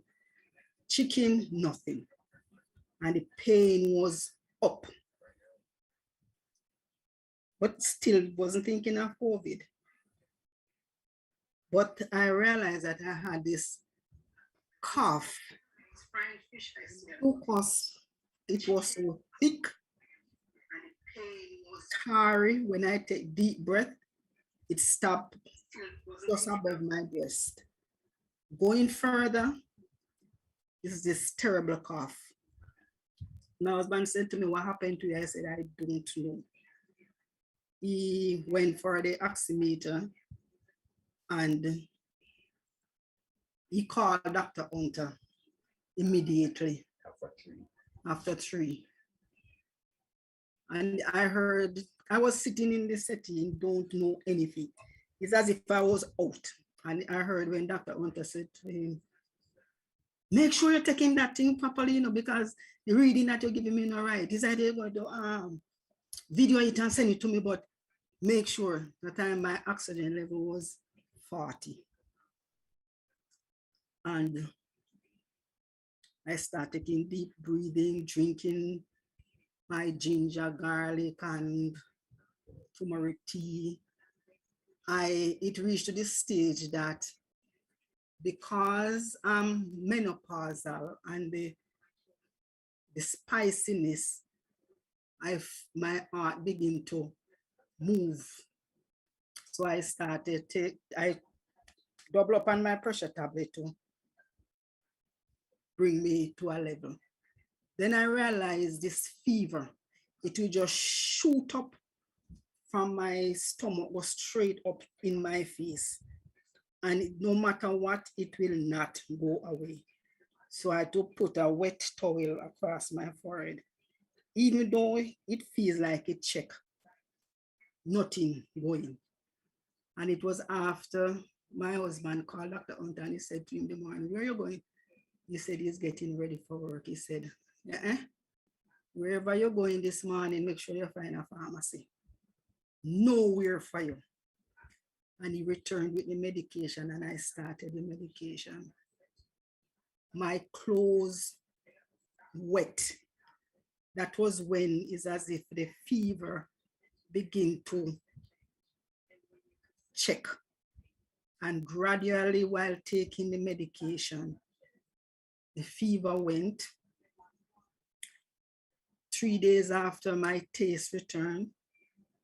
The smell take a little time. I went outside Monday of this week and I was looking in the sky and I see some big mini, the blinkies, they were so big and my body did not feel like, it's hard to explain. And Tuesday, I went back outside and for the first time, I yawned and I sneezed and my nose feel like, because I have the sinus, feel like sinus. And I said, God, from the 8th until now is the first I sneeze, the first I yawn. That means something was seriously wrong. And gradually, I keep getting more strength. I must say that I met Dr. Hunter when he did my husband's surgery, back surgery. And from the day we met, it was as if the relationship from there was from doctor to friendship. And I realized the type of person that he is, a very humble person. And he will listen to you and he is very proactive. And I lift up the name of Jesus because of persons like him that enter your life at a point when you would never know that down the road you will meet again at a critical junction. I'm getting along. The drowsiness, as my daughter tell me that you're gonna suffer fatigue, the fatigue and so forth. But praise be to God, I'm here because at one point, my mother was here and I felt myself going, shutting down the darkness that engulfed me. It was so thick with this peace that says, just lay. And I heard a voice said to me, say, don't lay down, sit up and call my name. And I started to call the name of Jesus. I revived and I said to my mother, I went to somewhere that I've never been before. But praise God, he kept me then. And Dr. Hunter stepped in and I'm here with my family today. And going through this process, I said to my husband, life is freckled. It makes no sense we go down the road that we used to before, but be grateful, be thankful, care more for our family, respect our family, love the persons around us, care and love the persons who God have put into our lives, because we never know. By chance we met, but only God knows the journey down the road. Thank you, Dr. Hunter, for a friend of mine said to me, a doctor, she called me and we were talking, and she said, a doctor in Kingston is making wave where the COVID is concerned. And she called, she said, I said, what is the name of the doctor? She said, Dr. Hunter. I said, oh, he's our family. And she said, well, Johnson, you're all right. But praise be to God for his love, his journey in mercies, the people who he has provided, because it's not too often you find doctors who go beyond, like Dr. Hunter. We listen, we talk like we knew each other for years, only because he did my husband back surgery. And here he's still a part of our lives. Blessed be the name of the Lord. Doctor, continue doing what you're doing. I did not know that this program exists. And you, my daughter, called me and she said, guess who called me? I said, she said, Dr. Hunter. I said, oh, you have your number and you don't have mine. She said, he said he was trying to get daddy, but he wasn't getting him, so he called her. So she said, remember that during daddy's surgery, my number was on his contact. So therefore, everything fall into place. And I said, you remembers your number? It wasn't who did the surgery. She said, well, that's the doctor he is. So she said, Mommy, have to get on board. I need information. Praise be to God. I will continue to be a part of this program. And God will ever bless you. The persons who are working with you, who he allowed to surround you, he will only take you from strength to strength while you assist those of us who are in need, those of us who need help. Because I would never think that COVID would find me. I down the road, I stay in. But then when the enemy moving along, it just go like a surge. And so you get caught in the way, but God never leaves nor forsake you. Bless the name of the Lord. Thank you. Thank you so much, Mrs. Johnson's, Mrs. Veronica Johnson. That was a powerful testimony. We have had so many powerful testimonies. And I must say that your testimony as someone who's just finished getting through COVID is so powerful and compelling. What more do we need to hear? Understand that you don't necessarily need to be on the road to be out there to contract COVID. We live with other people, and as hard as we do try, it's hard, almost impossible not to get COVID. And to the extent where you got it, the question is, do you have someone's number? Do you have a doctor's number to call? Do you have a nurse's number to call? Do you have a facility number that can call and you can get care, and one that can be delivered at home? And it's very important questions to answer, and each person has to answer for themselves. But those who have come to our conferences have to be COVID enabled, COVID champions, to remember these conferences on YouTube, to commend them to your friends, to your co-workers, your colleagues, to each and every one, not just to subscribe to the channel, but to actually sit down and listen to the testimonials. Sometimes the best is really at the end, hearing the testimonials at the end. I think that's the end of most of our testimonials.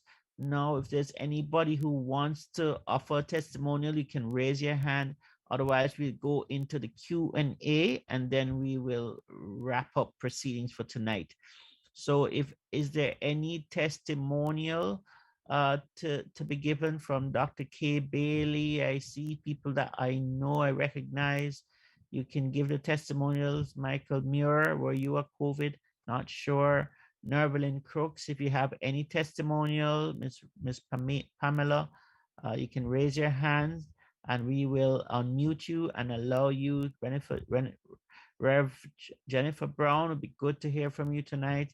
So this is probably our last early COVID meeting, but you never know. We may have one next year, but we hope the need is going to be less. but more for treatment in general rather than specific to COVID.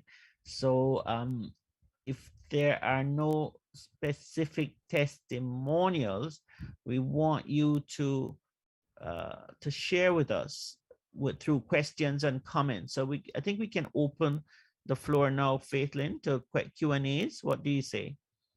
Yes, Doc, go right ahead. I think we are in line for that. Okay.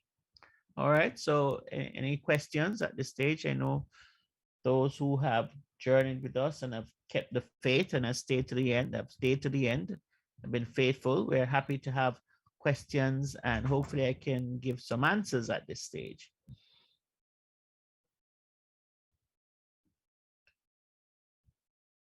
Okay, I'm seeing 2 raised hands. I'm seeing Gentles. Okay, you can ask to unmute. Go ahead, Gentles. Gentles, you can unmute. Yep, Dr. Hunter, just want to know if your facility is ready. So with this new wave, I don't think I'll be fighting. I just need to drive to Kingston. Facility ready for the new wave coming? Well, let's understand though that the thinking is that eventually the coronavirus will mutate into something that's not very aggressive, and our natural immunity will get rid of it. And through the process of herd immunity, then we'll overcome it in combination with vaccination. So understand a majority of COVID is treated at your home, not necessarily at a facility, whether run by me or anybody else, which I don't run, obviously, but it's actually treated at your home. At your home. We are treating people in America, in the Caribbean, in England, in Europe without being there, just simply following the algorithm. Because a lot of people in the world, we realize, have not been told what to do if they actually get COVID. Remember, both the vaccinated and the unvaccinated can die of COVID. And we have very notable deaths from COVID who are fully vaccinated. We are not against vaccination. We are against the principle of doing nothing. And so we recommend early aggressive treatment. And some of the best approaches to COVID, as you heard at the start, Sister Mary lost 40 pounds in her COVID journey. So dealing with obesity, being overweight, getting to be slim and sinewy like footballers. We have not heard any footballers dying from COVID. We may have heard some repercussions to them from the vaccination, but we have not heard any COVID deaths in our local footballers. So are we metabolically fit? And that is the key. So with respect to the Omicron, it's early days yet, but from what we're hearing from South Africa, nobody has been hospitalized as yet, and nobody has died. And so if Omicron should continue like this, being highly infectious, being highly transmissible, then the principle of vaccination through the path to the acquisition of a wild type of that virus, which is very trivial to you, then that will boost your natural immunity and will eventually shut down the original type coronavirus, the unusually aggressive coronavirus, and that will shut down its propagation and eventually lead to its demise. And that's the principle of viral interference by the production of interferons that will block other viruses from coming in whilst the lesser virus is being dealt with. So I say definitely do not panic. Listen to what President Joe Biden said, that there is no need to panic.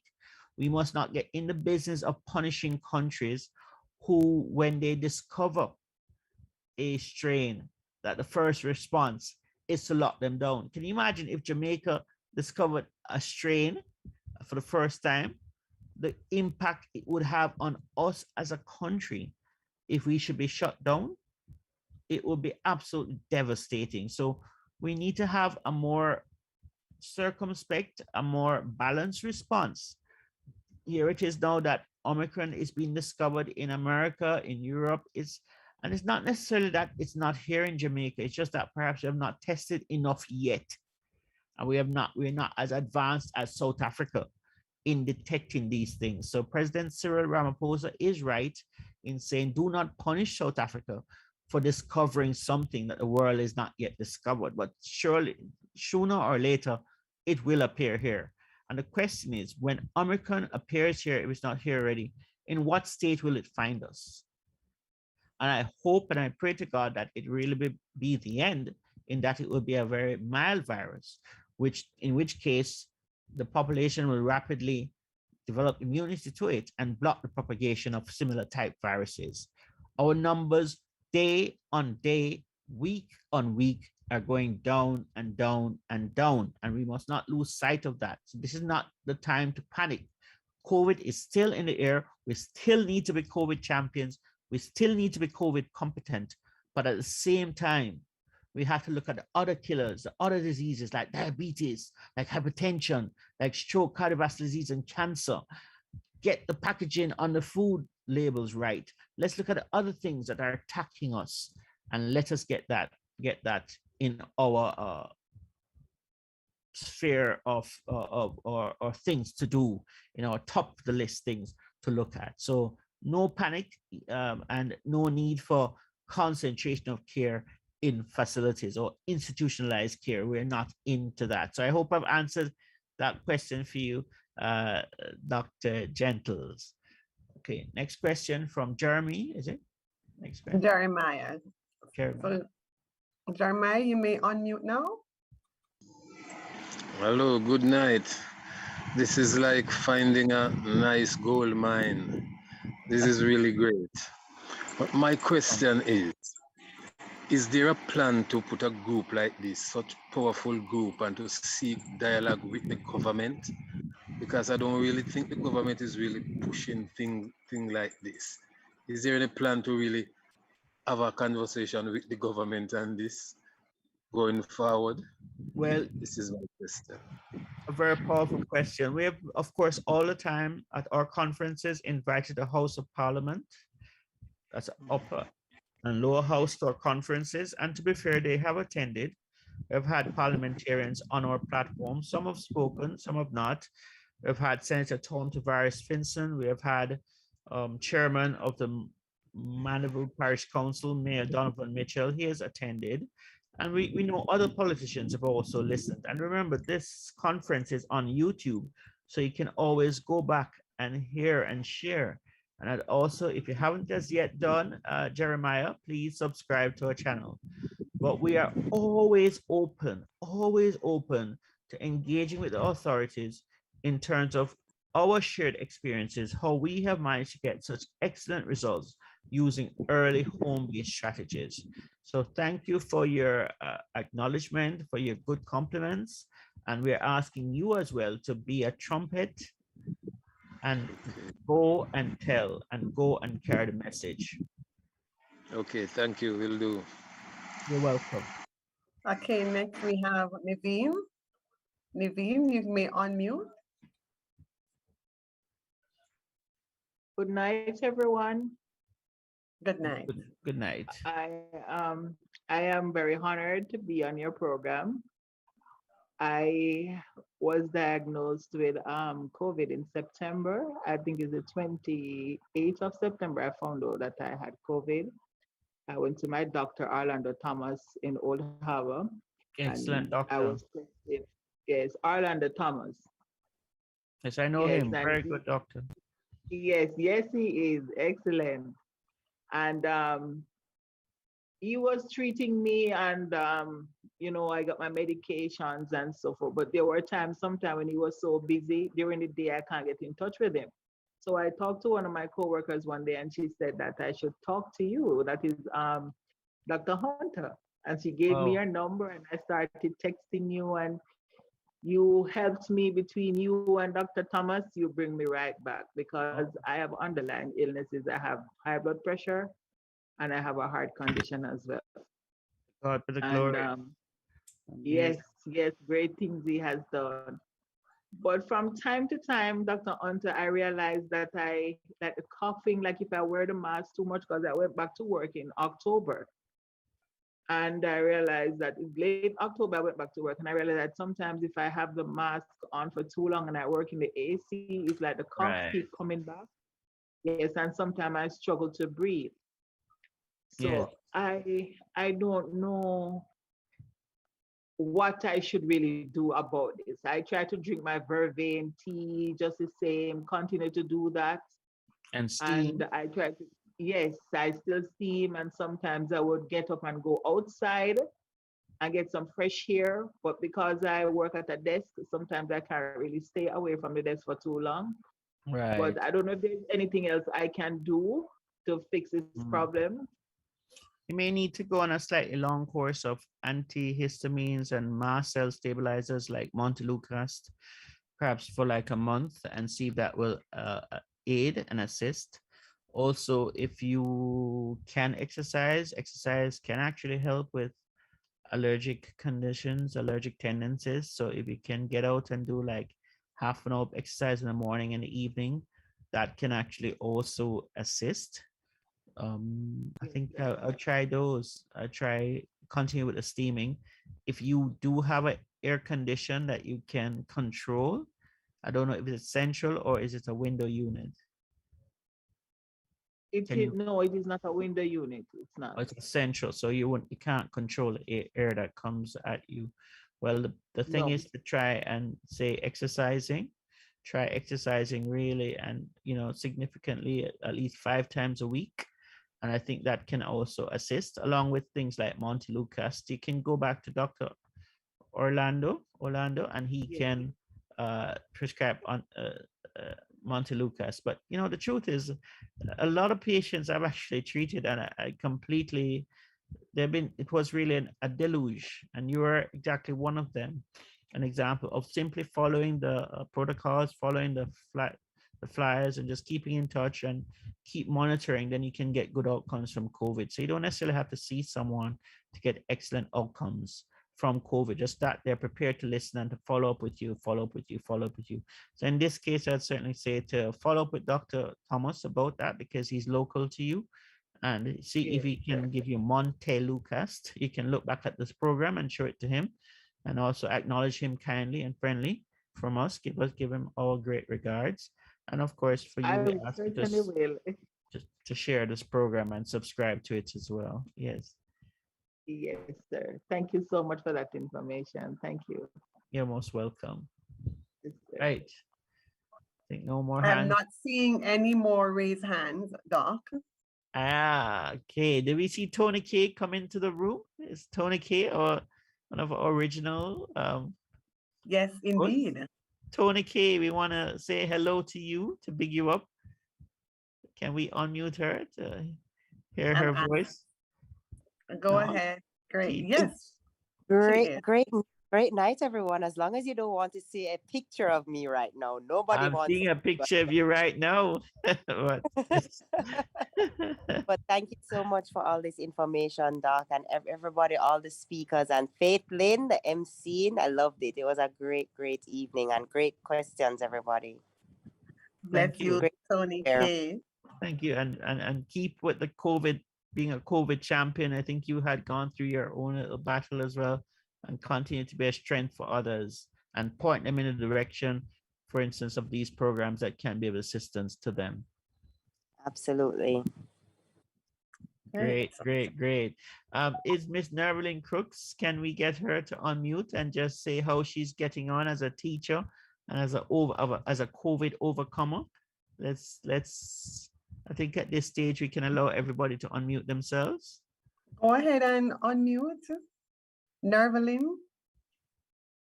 Oh, sure. All right, great. Good night, everyone. Good night, Dr. Hunter. I am doing great. I am doing so great. I am doing great right now. I am advocate for the COVID champions. I've been sharing the meetings and I've met persons who have COVID. I've introduced them to you to let them know that you're the one who helped me. I felt as if I did not ever have COVID because I'm doing so good now. Amazing. So the program is very, very good. Excellent. Thanks. Thank Have you. a good night, everyone. Continue to support and love and blessing to all your amazing family. I know it's not been an easy journey for you, but thank you so much for coming and continue to support. Of course, you know how to keep in touch with us. Yes, Dr. Hunter, have a great night. All right, you too. All right. I see some. Is there anybody who'd like to have a comment? Dr. Imani Tafara Ama? Dr. Isidore, you care to comment? No? No? All right. Okay. Let me see if there's anybody else you want to make sure we don't miss. Okay. All right. I think we can now. It's 11 o'clock. Time really flies, but we're there in the end. And I think at this stage, I just like to just add my closing comments and to say to everyone, thank you for coming tonight. Thank you for being there. Thank you for those who have shared, for those who have presented. A special thanks also to Dr. Gilberta St. Rose, who has presented and shared with us the herbal strategies for health. All the way from St. Lucia. We hope that she wins the conversations over there, and we are here to support her. We thank all our presenters tonight. Special thanks also to Dr. Jermaine McFarlane, who gave such a powerful, riveting, compelling testimony. Thanks to Mr. Andre Duncan. Thanks to our dentist, Dr. Paulette Russell Gentles. We say a big thank you. You know, it's been amazing, and you know, I'm simply touched by the show of support and solidarity that has come from these meetings. And I say we want to continue the relevance of these meetings, to continue the relevance, the essence of these meetings, to go and treat early, to engage with the conditions, to engage with our killers, so that we can get better long-term outcome, be it diabetes, hypertension, cholesterol, a bad back, symptoms, be more competent, be more health savvy. And of course, we want to continue the COVID journey to make sure that COVID does not surge on us again in the future. So, of course, continue to observe the protocols. If vaccines are available, make yourself available, and you can take them, and there's no reason for you not to take them. Then we say make yourself available for them. And we ask the government to intensify those efforts to make sure that people in the Rio Grande, people in the far hinterlands can actually get access to them. But we want to say thank you to everybody. Thank you to the hosts of supporters, people like Lorna Chin. I can't thank you enough, who has moved from a COVID experience to a COVID champion, and someone who also has become a bedrock of these programs. Thanks to Faithlin Williams, amazing presenter. I'm so grateful to you, Faithlin, for what you have done to bring that essence, that beautiful approach to presentation. We love it. It's just, words can't describe how grateful I am to you. I want to say thank you to Pastor Mary from the Trumpet Call Ministries. She's been an unwavering support in what we have been doing, and she herself has been a COVID champion. Thanks to Whitney as well, who has provided backup IT support. Words can't describe. Thanks to many other people who over the weeks and months have also been with us. Dr. Leroy Heyman, who sadly could not be with us tonight. He sends his good wishes. Dr. Michael James as well, Dr. Jermaine Spencer, Cheryl Dean, many doctors who have presented, and patients who have given firsthand testimony. I want to say a big thank you to all of them. Thank you to my family as well, who have been very supportive in my journey here, because this largely has been something what we call a journey of faith, and it was really a national response to a public health crisis. All the treatments that we have offered them without any monetary contingencies attached. In other words, they've been free to the public, and that's what we wanted to be maintained, and that's why we'd love for the YouTube to reach a point where YouTube will actually start to sponsor them through subscription, through the process of subscription and monetization. But again, thank you for all that have been here. Thank you for the support.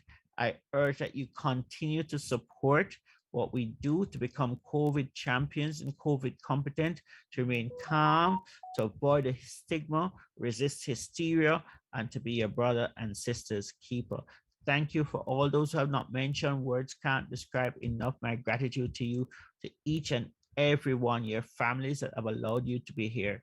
Thank you, thank you, thank you from the bottom of my heart. May God continue to bless you in every single thing you do. Thank you, Faithlin. Over to you, and I'll leave you to have the last word on our conference tonight. And thank you so much, Doc. You have been touching lives. And I know not only in Jamaica, right across the Caribbean and throughout the world, lives have been touched. And we want to thank you for giving selflessly into these conferences. You, along with medical strategists, the whole team, we want to thank you for coming into our homes and for allowing us to have those moments with you where, of course, so many testimonials are coming because you have opened up your office, your practice to all the participants, and not only participants, but to those who hear about you. And we pray that God will continue to bless you. And let me tell you, what you're doing here is going far and wide, and nothing can stop it. It has already hit the airwaves. And as you said, I am encouraging persons to go to the YouTube channel, like and subscribe. And that is what is going to keep us afloat. We want to wish you well and thank you all for joining us. God bless you. Awesome.